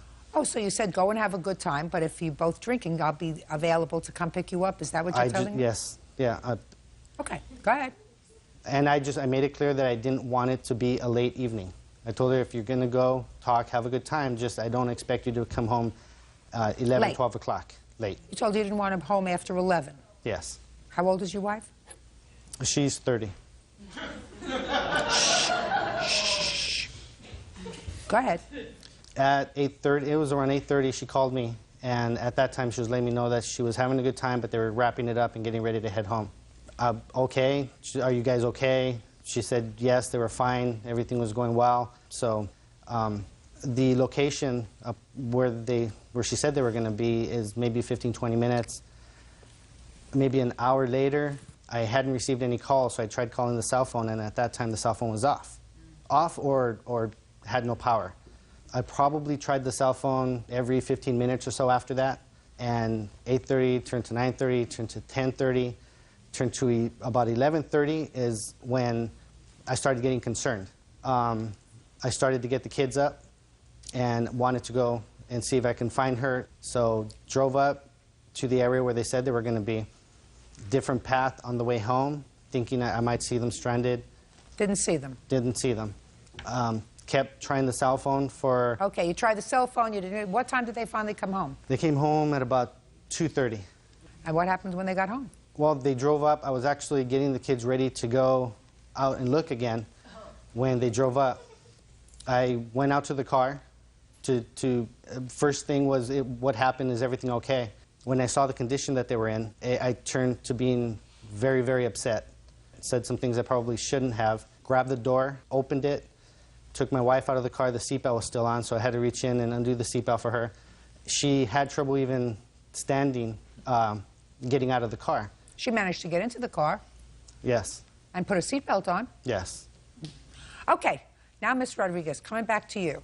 You're out for the evening. Right. Where'd you go?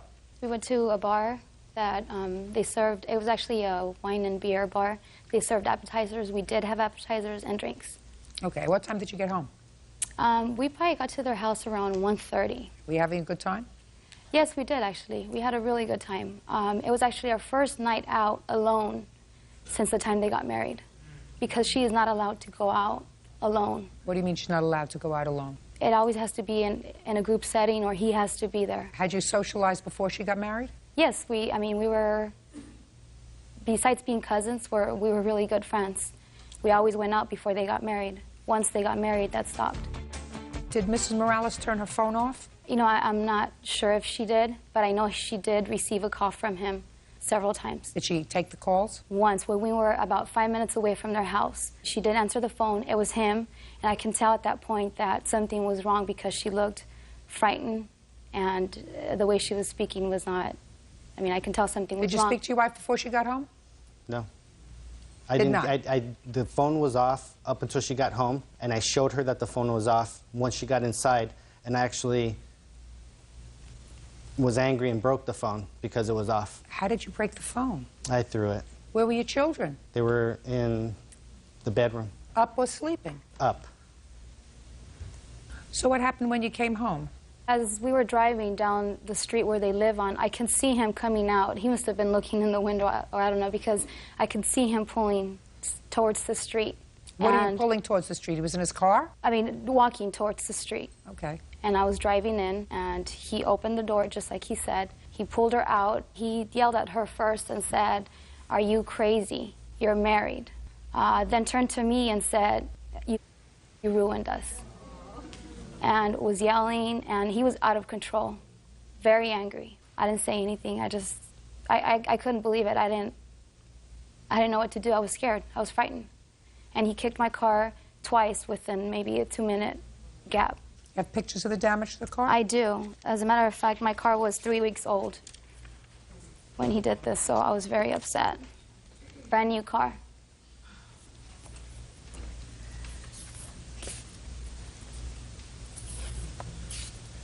Yes, sir. When I got my wife out of the car, I expected this whole thing to be about maybe something resulting from slamming the car door. I did not stand there and kick anything. The whole process of taking her out of the car, I did say things that I shouldn't have said, but I did not kick the car. I slammed the extent of what I did to that car was slamming the car door. If I had damaged something, I was furious. I was furious. Furious? I was. So furious, sir, that you couldn't control your temper inside your house, and you took the cell phone and you broke it inside the house with 3 children, at least 3 children, home and awake. According to you, at 2:30 in the morning. According to her, it was 1:30. According to you, 2:30 in the morning. Yes, ma'am. You couldn't control yourself sufficiently in front of your children. So you expect me to believe that she dented her own car? Why would she dent her own car, a 3-week-old car? Why do you think she would do that? She lives in, I have no doubt in my mind, she lives in a apartment complex with underground parking. Yeah. I haven't seen the damage. Oh, well, show it to him. Show it to him. This didn't come from another car, sir. Oh, and this didn't come from another car.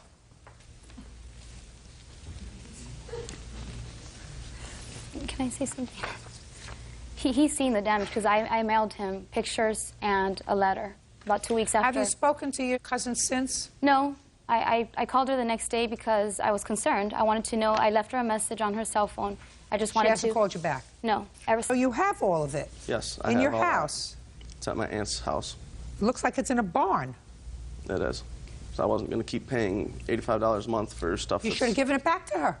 I didn't want to do that when she's kept all my stuff. You're a big baby, Mr. Badman. You're a baby. All right. Yeah, you're a baby. 5 days from today, she's going to pick up all of her properties to be put together in good order. Mm-hmm. The place where my things are at, there are 13 cats, and the house itself and the barn itself is absolutely covered in feces and urine. Miss Harrington, this is your choice. The property has been in Mr. Badman's possession now for over a year. Correct. You had a choice. Your choice was to immediately pursue him in court, just as you did now, a month later. Listen to me. A month later, and get your stuff. He told me he sold it. Well, then what brought you here a year later? Is not an answer. He started leaving notes in my car, like trying to get in contact with me, so I went to see him, and he told me he sold them. And I'm telling you, what you did was you waited for a year to pursue a matter in court, and now if you don't like the way the stuff has been, you're not going to get the cash for it. Okay. Now I want you to tell me what you gave to Salvation Army. I gave 2 Rubbermaid bins of clothing that was all moldy and gross from sitting around forever. The little box of ceramic dishes that she had. A few of them items were broke, so I had to throw them in the garbage. And a little bag of teddy bears that were just junk, and that was it. Mr. Badman, that junk is going to cost you $1,000. For dishes? They weren't broken when she left them. And the clothes weren't moldy when she left them. And the teddy bears were a collection of hers. And you had no right to dispose of them. Do you understand? Yes, ma'am. Very good.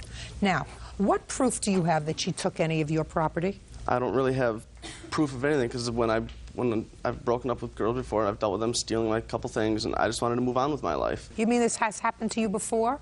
Yes, ma'am. How many times? A couple. You're very unlucky in love. Are you together now with the mother of your child? Yes, I am, Your Honor. You live together? She's my fiance. She's going to be married soon. Oh, wonderful. So, did it a little bit backwards, my life but all straightened out and everything's good, and just want to be with my child and get all this over with. very good. My complaint against Miss Harrington is a complaint that I can put on your shoulders as well, sir. You had a legal remedy, right? I didn't choose to do anything. You chose to do nothing. Right. And you have no proof that she took anything. And she has no proof of what was in the storage unit either. Listen to me. Of the few Listen to items me. that she does You have. just told me what it was that you, That as what I far do as I'm have. concerned, maliciously gave away, including something that she says was a teddy bear collection that she had for a very long time, and you said it was a bunch of junk teddy bears. It's not nice. That's irritating.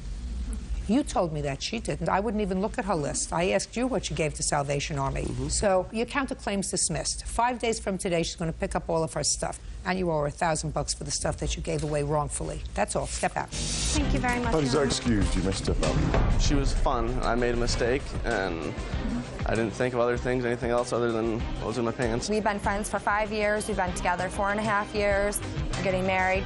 We never cheated. He never cheated on her. Don't get involved with people with the last name Badman. And now the next case. All parties in the matter of Wamsley versus Martinez. Step forward. 19-year-old Preston Wamsley is suing neighbor Audrey Martinez and her son, 17-year-old Chris Rivera, for the cost of a Mitsubishi Eclipse. Preston claims Chris totaled the vehicle. You and the defendants are neighbors. This is her son, who is Christopher Rivera. 17. Yes. And this is your mother. At some point, Christopher came to your house and asked if he could borrow your car. You knew he was 17. Mm-hmm. Now, is not an answer in court. Is fine outside here. You Yes, say Your Honor. yes, no, whatever. Your Honor is a nice touch. He said he needed your car so he could take his sister to school. Yes. But that was a partial truth. You know what that means? I'm not sure. It means it was only partially true, half true. A little piece of it was true. Some of it was a lie. You didn't just want to take your sister to school. You did something else with the car, right? Yes. What else did you do with the car? I gave my cousin a ride home. And after you gave your cousin a ride home, then what else did you do with the car? And I let April drive it. Who's April? Some girl. Was she in the car? Yes. I didn't get that part of the story. How did April get into the car? Because she was with my cousin. How old is April? 17, I believe. I want you to keep your voice up. You don't mind my yelling at him, do you? No, ma'am. Yes. And April wrecked the car. Yes. So, Mr. Wamsley, you expect Mrs. Martinez to pay for your car. Yeah, and I was under the impression that he had a license. I don't care whether you thought he had a license to drive race cars or drive a ship to the moon. You have no right to loan a car to a minor. None. Now, I read your complaint and you said, well, you thought he had a license because you saw him driving around in his mother's car. Mm-hmm. Yes, Well, Your his Honor. mother wants to be a jerk and let him drive around in her car. That's her prerogative and her problem. But how do you know that his mother gave him permission to drive around in her car? Maybe he was just driving around in it when she wasn't home. Is that possible? It could be, yes. Sure. Does your son have a driver's license? No, ma'am. You ever give him permission to drive your car? No. You drive your mother's car? Yes. Where's your mother when you drive her car? At home. Does she know you drive her car? No. See what I mean? As a matter of fact, if he was injured while in your car that you let him borrow, she would sue you and would have collected. Do you understand? When you're dealing with a minor, and he's a minor, he's a stupid minor, and he's dishonest, right? Yes. You do not do anything that would require parental permission, because when you talk in terms of minors, they are referred to as minors in the law because they're too stupid to make their own judgments. He's too stupid to make his own judgment. And you gave him a weapon. Was April hurt? No, ma'am. Anybody hurt? No, ma'am. You are a very lucky man, sir. You should go home and thank your lucky stars that somebody isn't suing you and taking your house away. Your case is dismissed. Parties are excused. You may step out. This could have very easily been my vehicle, and I'd be in the same position what if he had hurt somebody? Never loan anything again. I'm gonna have to hide my keys, I guess. I don't know.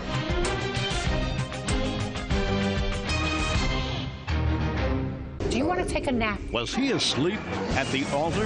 Whose brilliant idea was it to get married? Mine, Your Honor. Who was supposed to pay for it? She was. What? He's overdue for a wake-up call. You didn't take any snoozy pills this morning, did you? He looks tired. Judge Judy. You don't have any children with him, do you? No, ma'am. But for the great... Take this stuff, put it on the floor, please. Thank you. Perfect. Miss Wells, this is what the case is about. Mr. Sharp is your soon-to-be ex-son-in-law. He and your daughter had a very short and unpleasant marriage, and it is your claim that he had agreed to pay for half the wedding. The loan lasted longer than the wedding.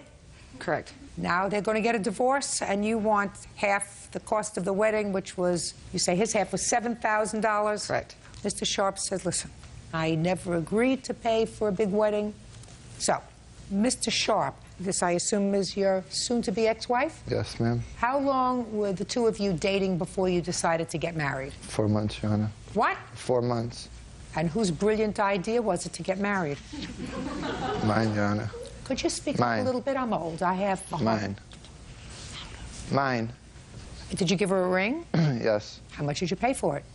I want to say about 200 and maybe 34 bucks, 40 bucks. What kind of work do you do? I work for Sun Cruise Casino and a gambling boat. And how much do you earn a week? I make 8, but I bring home like 7. 700. A week? Every 2 weeks. Okay. When your daughter came home and showed you the engagement ring and told you that Mr. Sharp had asked her to marry him, what did you think? I didn't approve of it. I didn't like it because they didn't know each other that long, but... Well, that's a good judgment on your part. When you saw the engagement ring that he bought your daughter, what did you think of it? I didn't have any thoughts. I mean, I Did thought... you think that he wanted to get her the best possible engagement ring he could? That he possibly could, yes. Listen to me. Did you think that he wanted to get her the best possible engagement ring he could afford? Yes, I did. And he spent $230 on the engagement ring, which was the best he could afford, right? That's what you thought. I didn't know how much it cost him. But it wasn't. We're not talking about the Hope Diamond here. No. Now, who wanted the big wedding? Richard did. Did you? Yes. Why?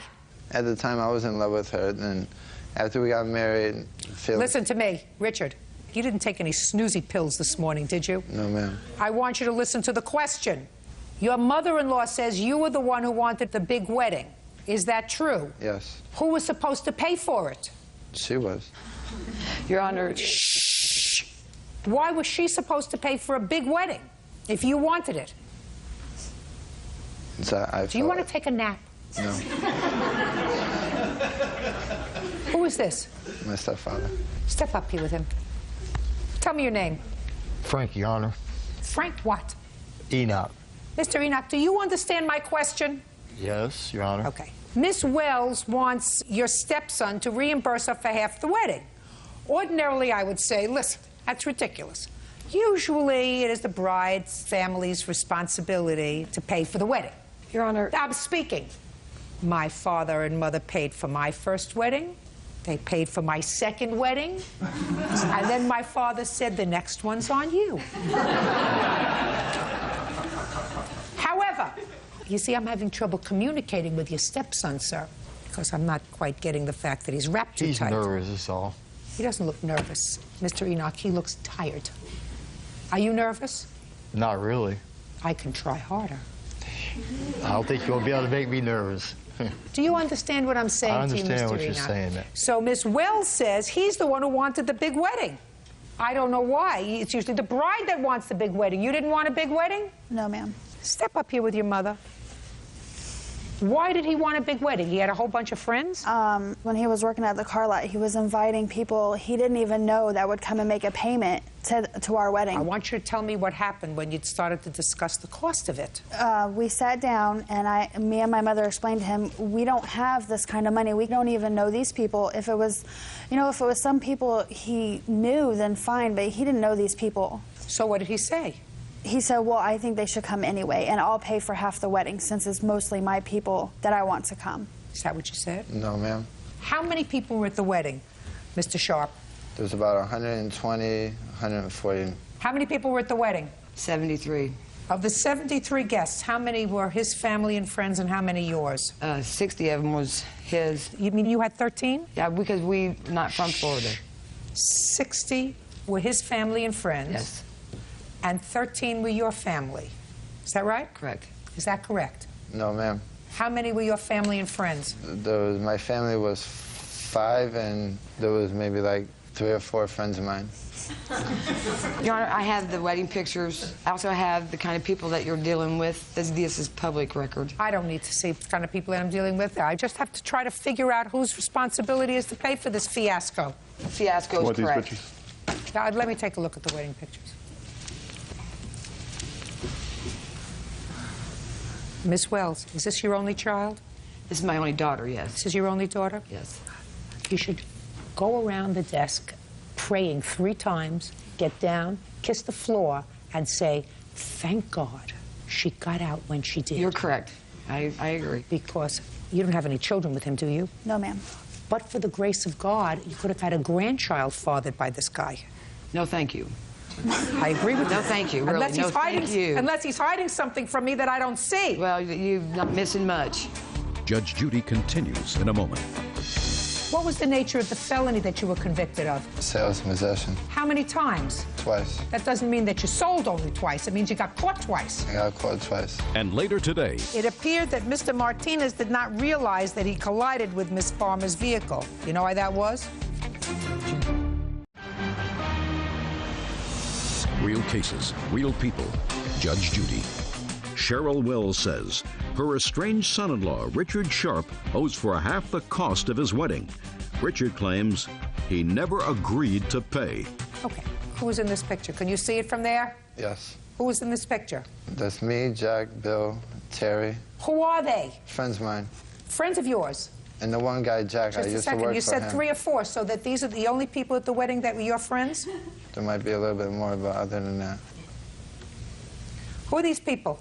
That's my stepbrother, and that's her stepfather. Okay, so you got a stepbrother here. Yes. Was he in this picture, too? No, ma'am. These people come with their significant others, or they come stag? They came with others. With others? They came with their So you got to do wives. this times 2, right? Yes, ma'am. That's more than 3. Even you could tell that, right? Yes, ma'am.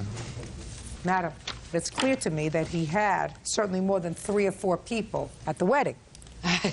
So what you're telling me is he said to you, these are the people that I want at the wedding, they're friends that I work with? Not friends that he works with, but he was working at a car lot, and people that would come in to make their payments that he would talk to just to make their payments, he would invite to our wedding that he did not know. Your Honor, I had to finally put a stop to it because this list was like 300 people. Who was supposed to pay for all these people, all these strangers? I felt that I was going to pay for them, but as soon as she said she put a stop to it, I said, okay, never mind then. All right. Now, where were they married? At the Ramada Inn. Had you taken the Ramada Inn before or after you had this discussion with him about inviting too many people to the wedding? I'd already talked to the Ramada Inn, and then when he kept adding the... No, I want you to make sure you give me the honest answer. You had gone to the Ramada Inn, you have to give them a deposit and reserve the date. Correct. Had you done that before you had the discussion with him? Yes, but he kept adding to the list. You don't have to repeat it. I understand what you're saying to me. So you had already taken the hall, and initially he was not going to pay for half the wedding. That's according to what I'm gathering now. It was not until after he started adding all these people. No, Your Honor, that's not correct. He agreed to pay for half the wedding. No, that's we incorrect, went Your to Honor. the. I was there when it was discussed. No, I don't believe that, Miss Wells. But that is Listen to me. Miss No. Wells, I don't believe that. I don't believe that true. somebody who buys a $230 engagement ring makes a knowing decision to pay for half the wedding that, according to you, cost $14,000. I wanted them to elope. I offered to give them $2,000 so I didn't have to pay for this big wedding. He had already agreed to. Now you want to talk to me? Yeah. Good. Now I'll hear you. But make sure you're telling me in a loud, clear I voice. did not agree to pay for half of this wedding, Your Honor. Well, tell me what happened. What happened is I started adding people to the list, and she said, no, I can't afford all these people to come, Your Honor. So I said, okay, well, we'll stop all them people, because who even knows if half of them people are going to show up. Your Honor, that's not right, because I even paid for his probation. He was supposed to pay me that back as well, and he has not even done that. And her daughter paid her back out of that with her income tax money, Your Honor. Just a second. So what you're telling me is you were on probation, you had certain fines, Yes, ma'am. and she paid your fines With her income tax. because you didn't have the money. Yes, ma'am. Okay. So how could you reasonably expect him to pay $7,000 for a wedding when he couldn't even pay his own probation fine? We paid his probation off so he could get off by the beginning of February for our wedding. You working? Yes. Pay your mother back for this wedding. No way. Pay your mother back for this wedding. I've paid her half of the wedding already. I don't believe that he agreed to pay you for half the wedding. He didn't, Your Honor. ma'am. I don't believe that. Your Honor, he did agree to pay for that wedding. Do you have that in writing someplace? I don't have papers for that. You should. You're dealing with Well, someone who is a no. convicted felon. It would seem to me if someone agreed to Your pay. Honor, he goes to church every Sunday. I'm speaking. I have to come up in my mind, if he agreed to pay you, which I doubt, but let's say he said, I'll pay for half the wedding, whether there was any legitimate and reasonable expectation that this person who spent $200 for an engagement ring and couldn't pay his probation fines was going to be able to pay for a $14,000 wedding. What was the nature of the felony that you were convicted of? Sales and possession. Sale and possession of what? Cocaine. How many times? Twice. 2 different arrests? Yes. That means you got caught twice. Yes. That doesn't mean that you sold only twice. It means you got caught twice. I got caught twice. Well, then you are smart. Yes, ma'am. Pretty smart. Well, not pretty smart for selling drugs. But you were pretty smart. You did it a few times and you didn't get caught, right? I should have done it at all. I asked you a question. Yes. Just a second. Yes. Don't tell him what to say, Mr. Enoch. I think he understands me pretty well, sir. I think he's keeping his cool, because I don't think that with this kind of act, this young woman would have said yes to this proposal. Your Honor, can I say something, please? Go ahead.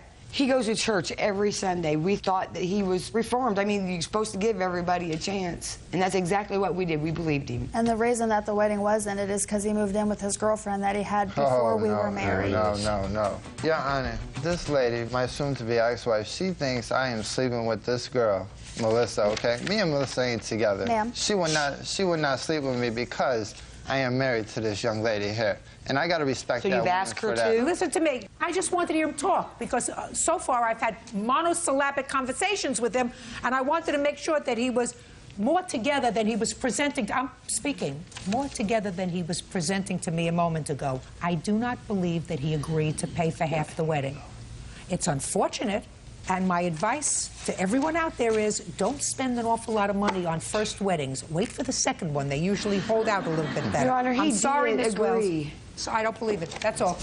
All these are excused. You may step out. I don't believe I just he's a straight-up liar, and he knows he is. He's a con artist. I think it's just all a bunch of, excuse my language, I think it's a bunch of bull, to be honest with you. He is a liar and a cheater. I don't feel I owe not a dime to this. I don't want to be around him. I'm just going to walk away and wash my hands with this whole situation. And now the next case. All parties in the matter of Farmer versus Martinez. Step forward, please. 23-year-old Cammie Farmer is suing Jose Martinez for a late-night fender bender outside a nightclub. Jose says it was Cammie who backed into him. Ms. Farmer, you claim that Mr. Martinez damaged your car in a parking lot, and Mr. Martinez says that the accident was both of your faults, so you should each pay for your own damage. You were all exiting a club that evening. Right. So what I'd like you to do is to go over to that chart that you've prepared and show me where the exit was. This is the exit right here. Okay, so there's a steady stream of traffic that's going sort of in the center. Right. And what happens is I assume that a car in the center lane lets one car in from one side and then another car goes. It's sort of alternating egress from the parking lot. And there was police officers in the parking lot directing traffic. Now, what kind of car were you driving? A 2000 Chevy Malibu. And Mr. Martinez? A van. So tell me what happened. As I was trying to exit... That was you. You're in the red. This is me. I'm the red, and he's the blue. So as they're exiting, and I'm waiting in line for them to exit, I guess he got impatient and was in a hurry or whatever and tried to go around me. And his back van door was open. So as he's trying to go around me, his door caught my left bumper and my left taillight and shifted my trunk. You have pictures of that? No, I don't. I put it in the shop the next day, so I didn't take pictures. Well, after his van door hit your car, what happened? The police officer that was standing back here directing traffic directed us to pull this way and exchange information. And you did that? Yes. You have a police report? No, because it was on private property and there was no injuries, the police officer didn't take a police report, but he gave me a statement. I'd like to see it.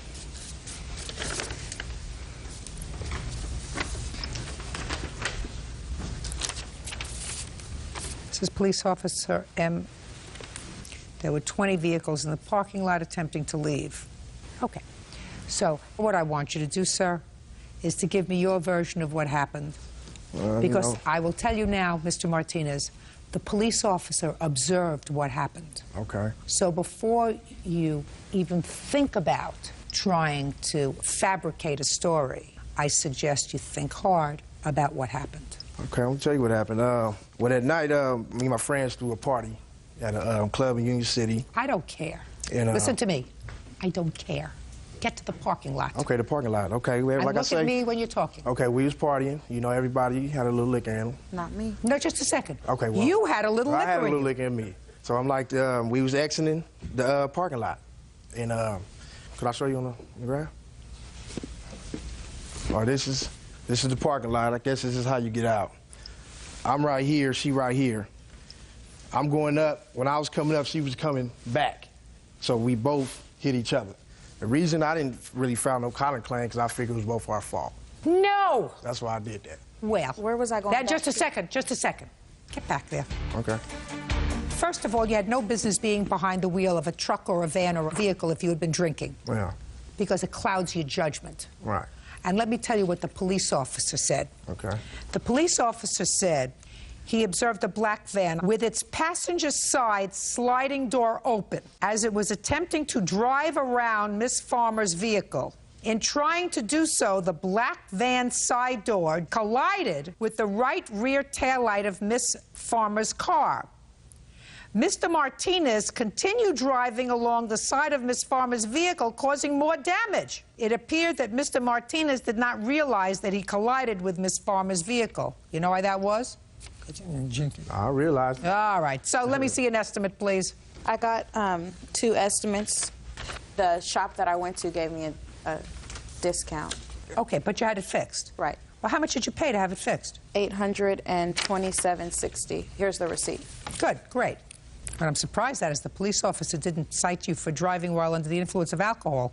I also have rental car receipts because I had to get back and forth to work, and I also had a daughter that needed to get back and forth to school. Who do you live with? I live by myself. I'll see them. The receipts are in my mother's name because she rented it, but I gave her the money, cash.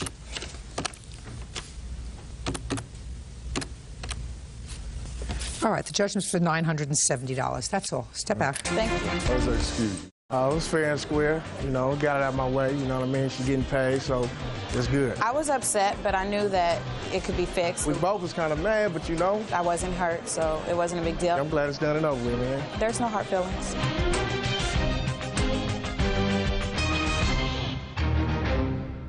I'm one of the richer Smithsons. And you? The poor Smithson. They're from both sides of the tracks. You've always been the greedy one in the family, but these type of people we're dealing with. A family reunion in court. Your father was disrespected by Miss Big Mouth over here. Started shaking a finger at me, cussing. Your daughter said she was going to whoop Joanne. I really never hit her. Joanne Smithson claims her husband's cousin, Doris Smithson, attacked her, slamming her face into the dashboard of a car. Doris claims Joanne is the family troublemaker. Now who are you? Amber. You're the one with the oil lamp. No. Where is the oil lamp? Well, the oil lamp that they're talking about, I have no idea what oil lamp they're talking about. Well, let's say any oil lamp, Amber. Let's start with any oil lamp, and I want you to be very clear on this, my dear. Okay. I can tell when your mother's lying, and I can tell when you're lying. Well. So let's get to this. Do you live at home? No, I don't. You live in your own place? Yes, I do. Do you have an oil lamp in your place? No, I don't. Any oil lamp? No, I have no. Have you ever seen an oil lamp in your mother and father's house? I've seen several oil lamps. How many? 10, 12, maybe. Oh, okay. Do you know of any ones that you've seen in your mother and father's home that belonged to your grandmother? I wouldn't know if it belonged to her or not. So what you're telling me is you know nothing about the oil lamp. All right. Now you can have a seat. You're very lucky. Where's his oil lamp? This oil lamp does not exist. Fine. Now, I've already made a decision that you behaved badly with Mr. Smithson. That does not excuse an assault if one took place. Doris, you have to understand that. Too.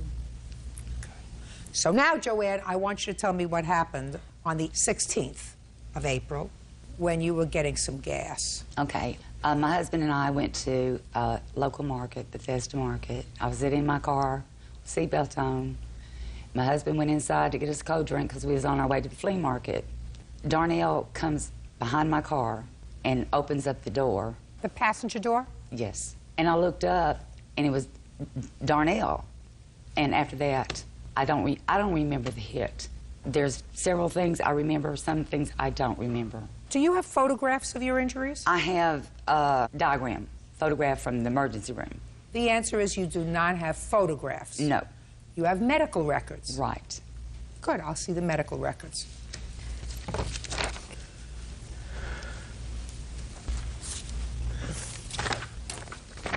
Anybody have a police report? Yes, ma'am, I do. I'd like to see it, please. I've got two. The day of the assault and also the revenge assault against me over the lamp that I was cleared of. What?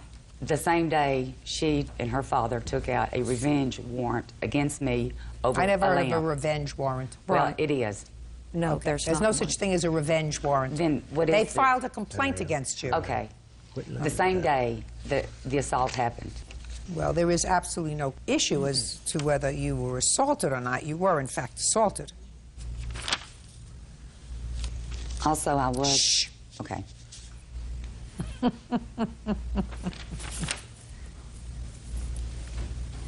Mr. Smithson. Yes, ma'am. Step up here, sir. You filed a complaint with the police. I did not. Well, your daughter did. And the most important thing is that when the police officer questioned you, you told the police as follows, because this is in the police officer's own language. Mr. Smithson, that's you, said that when he returned home, that he told his daughter Darnell about Joanne's actions and abusive language and remarks that were directed towards him, that you told your daughter. According to Mr. Smithson, Darnell said that when next she saw Joanne, that she would whoop her. And from his testimony, she did. Did your daughter say that to you? I didn't even see my daughter that day, Your Honor.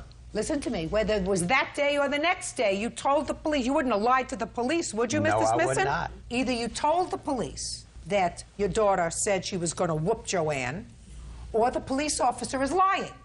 Which one do you think I'm it not is? going to say the officer's lying, no. Good. I will I'm not. glad you wouldn't say that, I Mr. would not. Smithson. Sit down now. Okay. Now I'm going to hear you, Doris, because you see. Yes, ma'am. I know when people are lying, like Joanne here. Yes. But I can read medical records, and I know she was assaulted. But not $4,000 worth. I have one. I want to also tell you here. something. Not $4,000 worth. How much do you think it's worth when somebody hits you in the face? Well, I really never hit her. Yes, you did. All I did dear. was just, she'd come out of her car. Nobody seen me hit her. I didn't ask whether I anybody... was I saw the walking out medical... of there. Listen to me. I saw the medical records. She was hit in the face. Okay.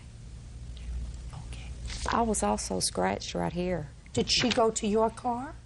No, I live right across the store. I'm going to the store. They're already there. And she hollers at me first, "Hey, you." And I said, oh, Lord, here's Joanne. You know, she starts coming out of her car. I calmly just set her right back down in her seat. That's worth $4,000, madam. Well, because what you're doing is fibbing to me. Joanne Smithson claims her husband's cousin, Doris Smithson, attacked her, slamming her face into the dashboard of a car. Doris claims Joanne is the family troublemaker. Doris, A, medical records don't lie. Diagrams of her injuries don't lie. Listen, pay careful attention. Because you were angry that your father was disrespected by Miss Big Mouth over here. Well, if I'm speaking. Okay. Without any just cause, because I do have a feeling that she's a troublemaker. I believe that. Yeah. Because I think that probably a lot of things that were sold, things that might have had sentimental value to both brothers, should have been, before you sell them to strangers, you say, listen, would you like something of Mom's?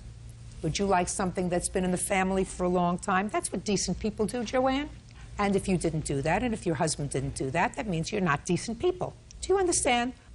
However, that doesn't mean you can put your hands on her. So, the fact that she disrespected your father, and the fact that you did say to him, next time I see her, I'm going to whoop her, the fact that you did it is going to cost you $4,000.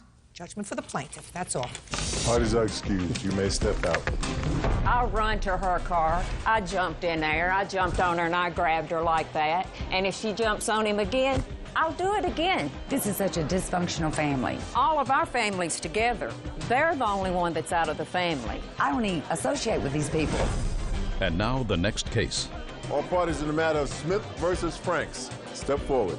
Amber Smith is suing her sister, Vanessa Franks, for selling her cockatoo and keeping the proceeds. Miss Smith, this is your sister. Yes, ma'am.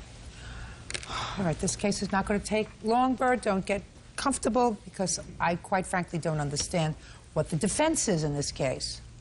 You sold your sister a bird, an exotic bird. What kind of bird was it? She was a Moluccan cockatoo. And you charged her how much for the bird?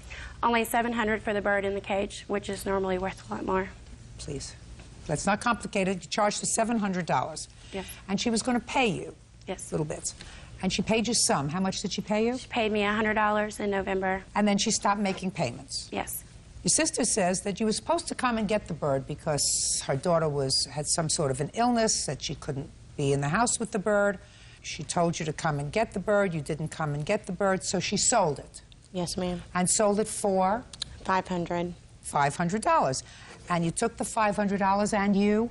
Put it in the bank. That's my question, Miss Franks. If you sold the bird... Yes, ma'am. Why do you think you're entitled to sell the bird and keep the money instead of paying your sister for the bird? Okay, in November, my daughter's lungs bled in November of 2004. I called my sister on the phone, stated to her, I'm either going to have to sell this bird or you can have the bird back. She said, we want the bird back, don't sell the bird. They came for Thanksgiving. You taking the bird? No, we're not taking the bird. Christmas, are you taking the bird? Miss Franks, is what you're telling me, just put your hand down. Is what you're telling me that your daughter's lungs were bleeding because of the bird. Right. And you kept the bird in your house between November, when your daughter was diagnosed with this illness? No, she's been diagnosed since birth. Well, between the time you were told to get rid of the bird in November and you kept the bird till Christmas? The bird was actually in my home until right at the beginning of May. What town do you live in? Milledgeville, Georgia. Anywhere in the state of Georgia, do they have an animal rescue? Not of course where I do. live, no. I don't care where you live or not.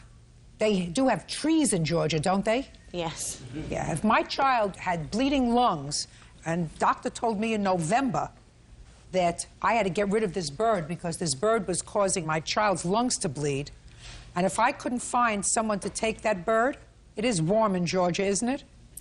For part of the year, yes. Well, I would hope that it was the right part of the year, because that window would be open, that bird would be gone. I don't understand where you're coming from. You're told that your daughter's lungs are bleeding because of this bird.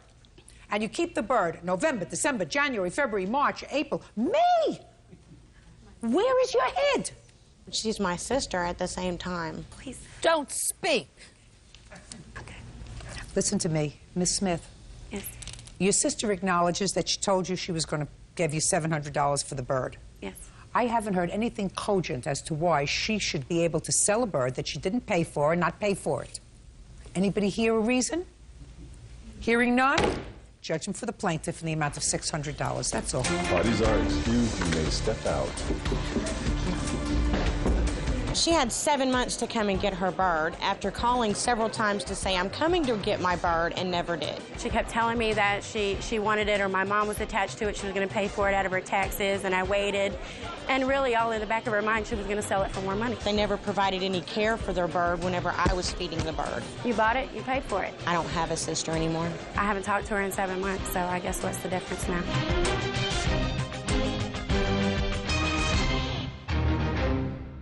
You and the defendant are neighbors. You don't like each other, that is clear. She tried to take my daughter from me. She comes screaming at me, I'm gonna have you locked up and take your kids from you. She said, I'm calling your landlord. Seated. Gentlemen, have a seat. Miss Pruitt, you and the defendant are neighbors. Yes. She recently moved to the neighborhood, is that right? Correct. You have children? Yes, ma'am. How many children do you have? 1 at home. And you? 8. Are they all living with you? Yes, ma'am. Okay. Well, it's a shame that you two people got off to a bad start, but according to what I've read, Miss Pruitt, you did just that, get off to a bad start. You don't like each other, that is clear. However, your complaint is you have cats. Cat had kittens. Miss Birkins found herself in possession of 3 of your kittens because they strayed onto her property, I assume. They're allowed to roam free? They were in the front yard. Yes, ma'am. Whatever. They weren't in your house. They got to her house. She corralled them, called animal control, and said, I have these 3 stray cats. They came and picked them up, and now they're at animal control, and you don't have the money to get them out. And you claim that this is a form of harassment. She did it with another one of your cats that got onto her property. Ms. Birkin says one of your cats scratched her child, and you should have kept your cats in your house. If you didn't keep them in your house and they come onto her property, she has every right to corral them and call animal control. That's your defense. Is that right? Yes, ma'am. And you said not only that, but she's been harassing you by sending nasty letters to neighbors and filing false police reports about you. You have a counterclaim. When did you move to the neighborhood, Miss Perkins? In May 2005. And I gather that your children played together, or some of your children played together, at least initially. Is that right? When I first moved in, everything was great. We barbecued together. You know. So what happened? Well, little things started happening with the kids, and like one day one of the kids said fart, and she came over and had a problem with that. I mean, she blew up and said she was not going to have that language in her house. Personally, I'm I don't sorry. care what personally. Go ahead. Tell me just the facts, ma'am. Okay, anyway, and then I started getting different letters with different things being said in them. From whom? Miss Pruitt. Well, let me see them. Okay. Also attached is a letter, an apology letter that my son wrote her for something that he said in her home on Father's Day. What is this long letter? What is this? That's what she does. She sits and just writes me letters like that. Just 6 pages, 7 pages, 8 pages. I guess she thinks she's a novelist. These are all ridiculous letters. What happened with this relationship that you believe caused her to steal your cats? Okay. When they first moved in May of '05, everything was okay for a couple of weeks, and then red flags started showing. Yes, I did complain to Chris about the kids' language. We don't use the kind of language, no matter what it is. If okay, it's so you vulgar. complained about the language. I complained about the language. Other things like the children not respecting our home. And then her 14-year-old told me that her and her husband had arrest warrants. That's why they left Maryland. And I was concerned about that because we were neighbors. And so I emailed the sheriff's department in the county they were from, and he emailed me back and confirmed that. Which Do you have a copy of the email? Yes, ma'am. Let me see it, please. A couple weeks after that. Just a second. Okay. Just a second.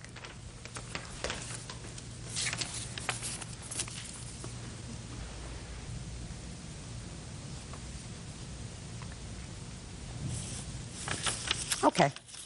Okay, well, a couple weeks after that, I had called Crystal to retrieve a toy that belonged to my son. And as soon as I got out, I said, Chris, can you have one of the kids bring it back over next door? It started the cussing, the F and B. Hank, what are you doing calling me, you F and B? So I hung up the phone. I called the police Had you been department. contacted by the Maryland authorities? No, ma'am. It's all taken care of. Well, she has emails from the authority in Maryland that indicate that both you and your husband failed to complete the community service portion of a probation. Right. And as a result of that, warrants were outstanding for your arrest. That according to the police in Maryland, they did not intend to extradite you for that, but they said, and these had to do with, according to the police, bad checks. With their gratuitous advice, don't lend them any money, won't take any checks, and stay clear. Right. Now, my question to you is, were you notified by anyone in Maryland that they had located you? No.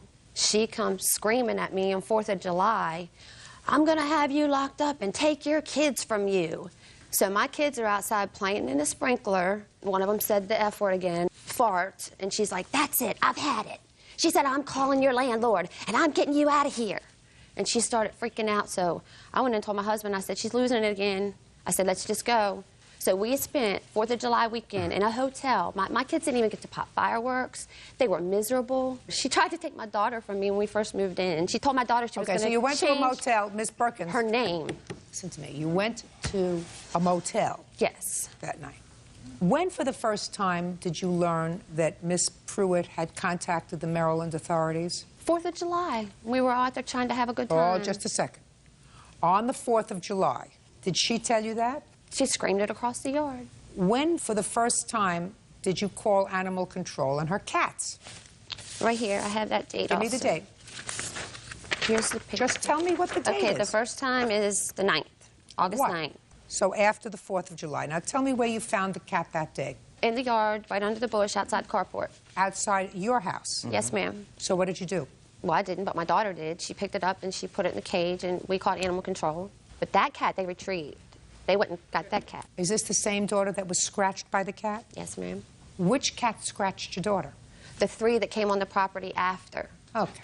Miss Pruitt, did animal control indicate to you that you should keep these cats in your house? No, ma'am, they did not indicate that. Well, they should have. May I say one thing? Sure. Crystal had said that I wanted to get her daughter. I don't care about a daughter. Okay, well, I couldn't have cared less about that whole tirade. Judge Judy continues in a moment. You're supposed to do the right thing and teach your children to do the right thing. Why are you looking at me with some look of incredulity? Am I saying something that doesn't sound right to you? And later today, None of this is Miss Peterson's fault. That's right. This is all your bad luck. Yes. Because you are an accident looking to happen. real cases, real people. Judge Judy. Susan Pruitt says neighbor Crystal Perkins owes for causing her cats to be taken away by animal control. Crystal is countersuing, claiming Susan has been harassing her. Miss Pruitt, let me tell you what my problem is with your complaint. I read that she called animal control on one cat that had strayed onto her property. That would have said to any intelligent person, if I don't want my cats taken by animal control, I better keep them in the house. I keep them in the house. Well, you didn't. She didn't come in your house and get them. The kitten stayed in the house. The day that they got this one, I don't know why Calico was outside. The second time they got the kittens, we were outside all day long. Within 30 minutes after we went in the house, whenever he went to look for them, the cats were gone. Miss Pruitt, Miss Perkins did not come into your house and steal your cats. No, she didn't. Where did you find the cats the second time, Miss Perkins? Same place. They go under that bush right outside the carport. They all get up under there. And I have a copy of the bite case, Your Honor, if you would like to see it. I would. Can I say something? Sure. Who are you? I'm Chris's husband, Gerald. I figured you were, because you got very exercised when we started talking about these warrants. Go ahead. Well, first of all, I'd like to say that Miss Pruitt, she bribed my 14-year-old son as far as finding out information about us. She bribed him with a $60 PlayStation game at night. Mr. Perkins, listen to me very carefully, sir. Your son should not know that his parents have outstanding arrest warrants for them. You know why he shouldn't know that his parents have outstanding arrest warrants? Because his parents shouldn't have outstanding arrest warrants. You don't blame anybody else. You don't blame your son. You don't blame Miss Pruitt. If you have an outstanding arrest warrant, and if your wife has an outstanding arrest warrant, you go back to the state of Maryland and you take care of it. Isn't that right? Yes, I agree. Good. And it seemed to me I would want to know as your neighbor if you're in the habit of writing bad checks. I don't know why your son felt compelled to tell that to Miss Pruitt. He was mad at me because I wouldn't buy the game for him. I told him he had to earn the money. Exactly. And she went and bought And it for she him. said, I'll buy it for you, Brett, but I want to know why your parents are here. And we didn't run. Listen to me very carefully. You left Maryland without completing your community service. 25 which was hours. I don't care whether it was a half hour. If you wrote bad checks, you were given an opportunity, I assume, to stay out of jail. And the condition of that was that you perform community service. So not only did you commit a crime, but you committed a crime, and then you said to the justice system, conflict, I'm just moving. I'm leaving. Before you completed what you promised to complete. Because when the judge sentenced you, the judge said, this is what I'm going to do. Do you promise to complete community service? And you say, I'll do whatever is necessary to stay out of jail. If you had said, we're not going to do community service, they would have put you in jail for 60 days or for 90 days or for 6 months, and then you wouldn't have to do community service. You're supposed to do the right thing and teach your children to do the right thing. Why are you looking at me with some look of incredulity? Am I saying something that doesn't sound right to you? No, ma'am. Good. May I say something, Your Honor? No. Okay. No, because I just don't understand you. If they took one of your cats and they called animal control, so you know that they were angry with you, and they were angry with you in all probability because you had stirred up this muck about the Maryland warrants, then it would seem to me if you value your kittens, you keep them in the house. They did not come to your house to steal your cats, Miss Pruitt. I offered the cats back. You did not offer the cats. Yeah. Whether they did or whether they didn't, my issue is whether or not you have a lawsuit. And you don't. They have a right, if these animals are on their property, especially since they say that one of the kittens scratched their daughter. Whether they did or whether they didn't, and whether they were being vindictive or not. They might have been. They might have said, listen, she stirred up all this muck about us. We're going to call animal control if her cats come on our property again. It's your responsibility as a pet owner not to put your animals in harm's way. And if you have cats and you choose to let them be outside cats, somebody, them, other neighbors, some stranger 2 blocks away is going to take your cat and is going to say, I don't want this cat coming in my house. I don't want this cat coming around underneath and spraying and making mess around my house.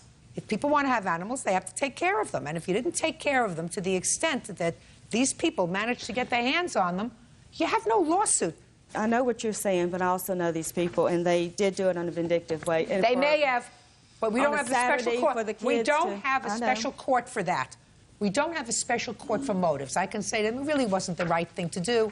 You could have just shooed them away and kept shooing them away. That's not what they pay me for. Right. They pay me to make a judgment as to whether or not you have a lawsuit, and you don't. Neither do you. You don't like each other. It's unfortunate that you don't like each other. Do you still live there? Absolutely, and I'm not moving. Good. Mr. and Mrs. Perkins, if I were you, I would go back to the state of Maryland and say, I'm sorry we left. I'd like to get this warrant discharged. I would like to complete my community service. I'm going to do that when my husband next has a 2-week vacation so that I can travel to all 50 states without risk of being arrested. Do I make myself clear? Yes, ma'am. Good. That's all. Parties are excused. You may step out. I'm happy with what she said to Miss Pruitt about the cats because I think it's ridiculous. For anybody to take a child's kittens and keep them over the weekend where the child's going to cry the whole weekend was pretty cruel. I hope this is the end of it. We're just hoping that eventually they'll have it out with their landlord, which somebody usually does, and move. I hope it's the end. I don't want any contact with her, and she don't seem to understand that. And now the next case. All parties in the matter of Peterson versus Outlaw. Step forward. 24-year-old Cherie Peterson is suing her former friend, Kevin Outlaw, for a loan to buy a 1999 Lexus.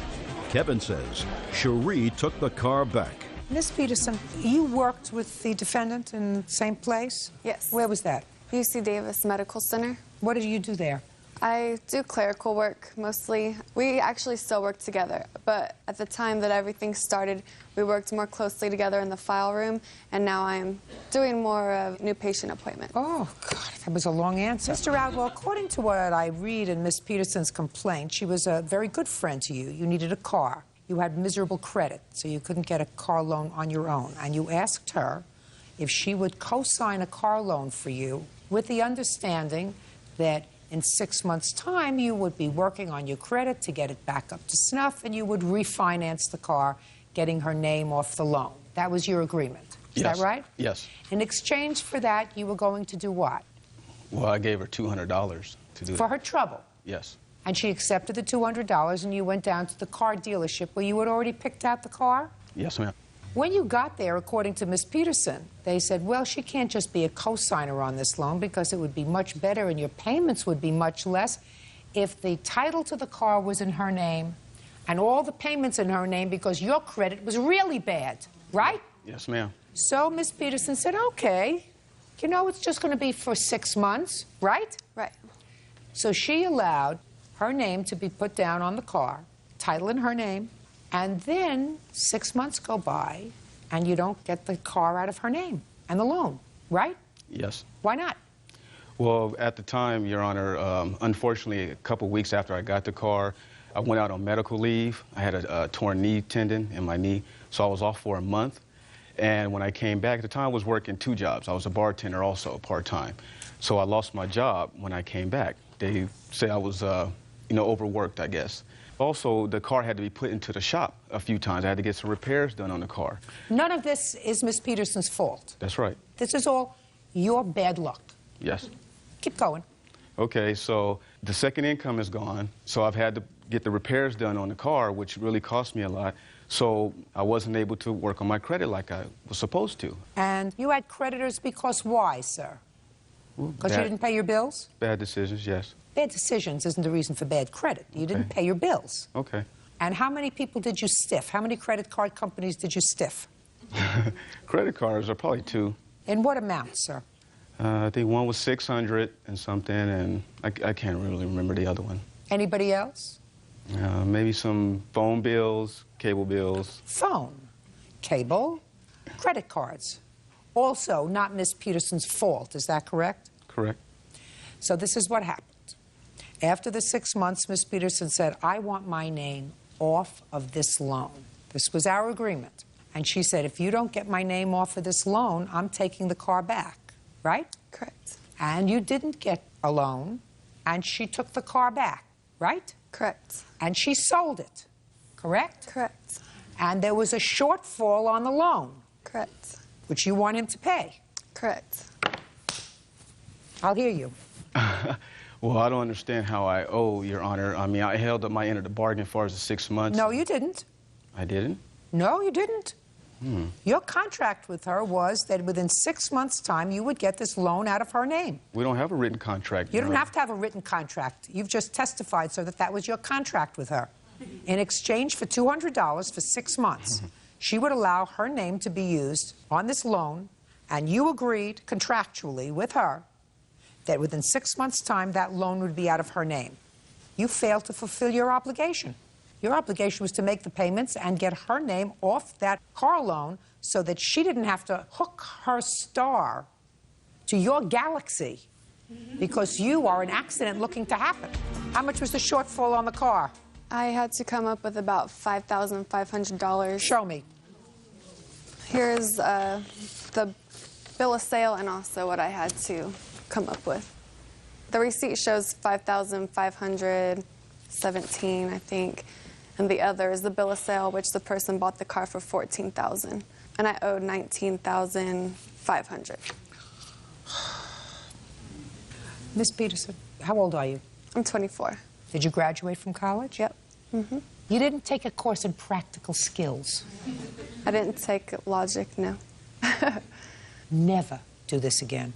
I won't. I've learned a big lesson. For the boyfriend, for the husband, for your cousin. Nobody. I've learned. Have you? Yes. About $5,000 worth of learning. That's a lot of saving. Yeah. Judging for the plaintiff for the amount of $5,000. You owe her the money. All these excuses, you may step out. It wasn't my fault that he could not follow up with our agreement. She got her car back. I don't understand how I owe her money. I made a bad decision and I was trying to rectify it. We don't talk to each other anymore. It doesn't bother me. It was her car. She took it. I'm never going to co-sign for somebody again. You know, I'm sorry. I couldn't get the loan. No one else co-signed for anybody either.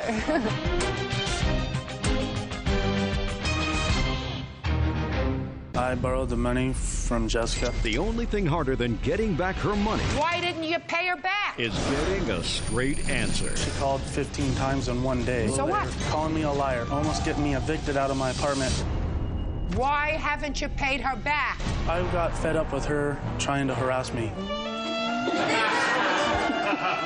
Judge Judy. Grow up. And slandered her to her father. Tatiana claims Joanna told her father she'd been using cocaine. Okay, I'd like you to tell me what she said to you about your daughter's behavior. Right. Your daughter is also suing for slander. What happened was, after she told me about the furniture, she said, I had to get your daughter out of the house because she was using cocaine in the house in front of my kids. And I know that doesn't happen because, you know, I'm back and forth with my daughter. I'm raising 2 of the kids. And during the summer, I had all 4 most of the time. And I see her all week. You think she listens to you? My daughter? No, I know that. She don't always listen. I have a drug but test. I could tell if she's high on drugs, especially cocaine or something. And she took a voluntary drug Yeah, test. I took a voluntary drug test. Did you take a hair follicle test? No, this is just Don't listen an to me. observed. Shh, no. listen to me. Was Did you it? take a hair follicle test? You took a urine test? Correct. Listen, Miss Levy, I've been in the business a long time. You want to do a hair follicle test? That's fine. Fine. Do a hair follicle test. That part of your lawsuit that has to do with slander and drugs, I'll hold in abeyance. Okay, that's fine. Okay? That'll tell you within the last year whether you've used any drugs and what kind of drugs you've used. Okay, that's fine. Yeah. Okay. You understand, sir? Yes, sir. Good. Now you can sit down. All right. Talk to your daughter about birth control. That would be useful. It's fixed. Miss Amrit, you can't dispose of her property as cavalierly as you did. I believe you were annoyed that she had not given you any money, that she used some of your property, that the whole business was an unpleasant experience. So I believe that what you did was you sold some of it, maybe you kept some, maybe you gave some to your relatives, maybe you sold some for your relatives. You can't do that. Can I see the bills for the furniture, please? Yes. That, and then I have this. And the couch and the high chair I have pictures of. I don't have a receipt for that. What'd you do with the sofa? I threw it away. It was awful. Carson's Furniture and Bedding, is this all the stuff that you brought? The ones that are checked on the side, the dresser, the mirror, the entertainment center. A dresser, mirror, and a 4-door chest, is that right? Yes, and the entertainment center. All this property was purchased, the delivery date was February 2005. So what you're telling me is you gave away a mirror that was new, a 4-door chest that was new, and you sold an entertainment center. Is that what you're telling me? That is correct, Your Honor. Now, did you have any sort of an agreement with her to pay rent? No. Tell me about the agreement that you say you had for rent. Your Honor, I'm a single mother. I explained to Miss Levy that I could not afford to support anyone else in my home, so she would have to pay something to me for rent. We agreed upon $150 a week for everything, Your Honor. You mean food? Who would shop? Correct. Excuse me, I bought $200 worth of groceries a week before I left. So the groceries were paid for. Right. Okay. Ms. Amber, you owe her $606. You can't dispose of her property. You can't sell her property. I believe that her family tried to contact you. I believe that you didn't want to be contacted. That's not... unless you have a bill to show me of the truck that you hired to come and dispose of her property, other than the entertainment center, which you acknowledge that you told, I don't believe that you hired a truck to come and take the property out of your garage. Do you understand? And I wouldn't fib in front of my child. It's not a good thing. That's all. Step out. Parties are excused. She needed a place to live, and I was kind enough to allow her to live with me. At least I got something, because she did have my stuff. I learned from her telling me that she was doing cocaine. That is untrue. How can you do coke and have 4 kids? I have a drug test. I have no problem proving it anytime. Well, she was just an awful mother. It's just a shame. She's saying I'm an awful mother. What kind of mother would lie in front of their child in front of a judge? And now the next case. All parties in the matter of Whetstone versus Volstead. Step forward. 23-year-old Jessica Whetstone is suing her former friend, 27-year-old Ryan Volstead, for a loan to buy car speakers and gas money. Bird, we've been involved in the justice system for a very long time, and you know, it's never too late to learn new things. The law is always changing. Today you're going to hear about a new defense, something that I had never heard of, but Mr. Volstead is going to tell us about his new defense to a debt. He and Miss Whetstone met online. They dated once. They became friends, according to her. And shortly thereafter, Mr. Volstead borrowed some money. 2 separate occasions, the beginning of July of 2005. The first was a small loan of $40 he needed. Gas money. Gas money. And then the next day, which would have been, according to you, July 8th, he needed some more money for what? To pay for his Bronco to keep it from getting repoed. Repossessed. Repossessed.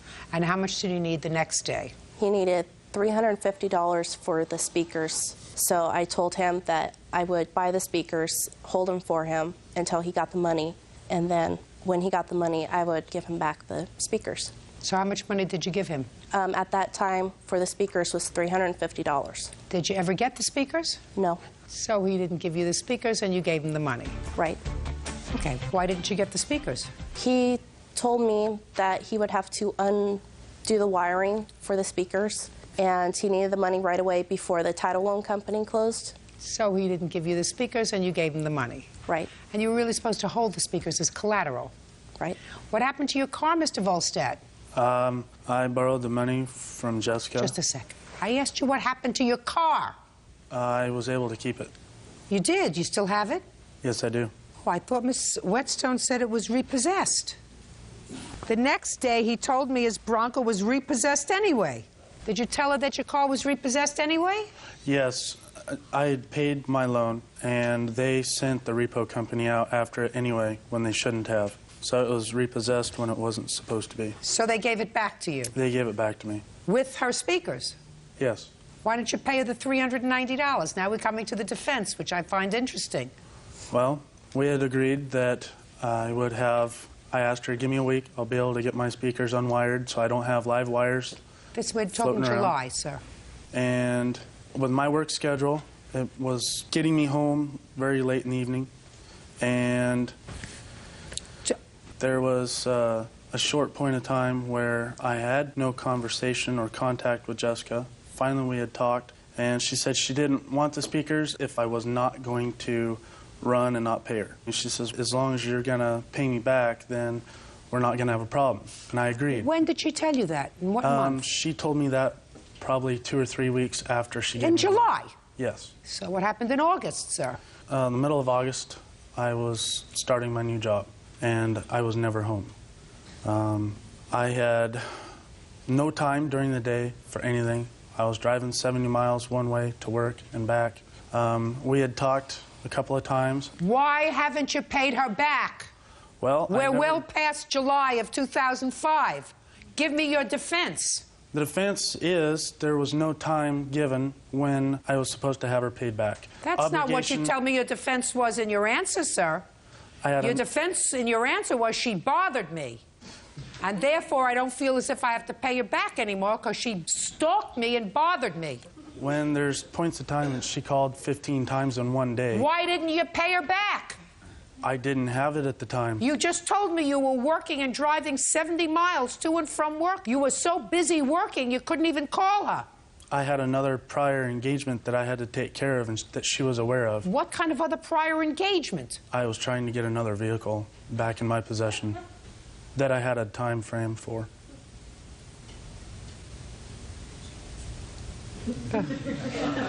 Listen, hold on to your money, right?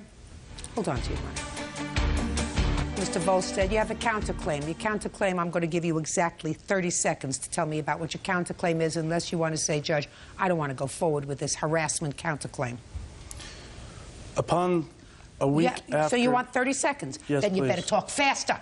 After she told me there was a certain date she wanted the money or she was going to take me to court, I told her I didn't have it right then to give me another 2 weeks. She said, if you don't have it by this date, don't come by my house, don't send any correspondence to my house, talk to my family or friends, or I'll nail you for harassment. At that point in time, I figured, okay, well, if that's what it's going to cost for the friendship, be it. What's your lawsuit about? Within a week after that conversation, I had 4 tires on my vehicle with all the air out of them. I had to have the tire company come out and blow So the air. what? What does that have to do with her?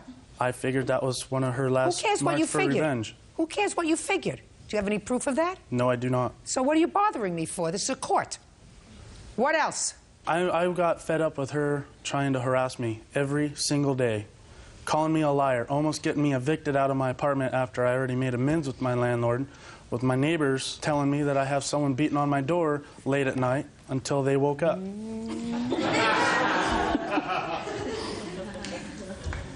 Grow up. Grow up. accept responsibility for what you're supposed to take care of. You borrowed this money, you said you would pay it back, and you should have done it. Clear? Yes. Good. Judgment for the plaintiff in the amount of $390. Your counterclaim nonsense is dismissed. Thank you, ma'am. Parties are excused. You may step out. I'm pleased. She seen the truth. When you lie and manipulate, obviously sometimes you can get your own way. He doesn't know how to tell the truth. She wanted a relationship at first. I didn't want anything to give back to her. As far as he goes, I'm steering clear of him. All I wanted was friendship, and I think she was angered about it. He's playing games in his head.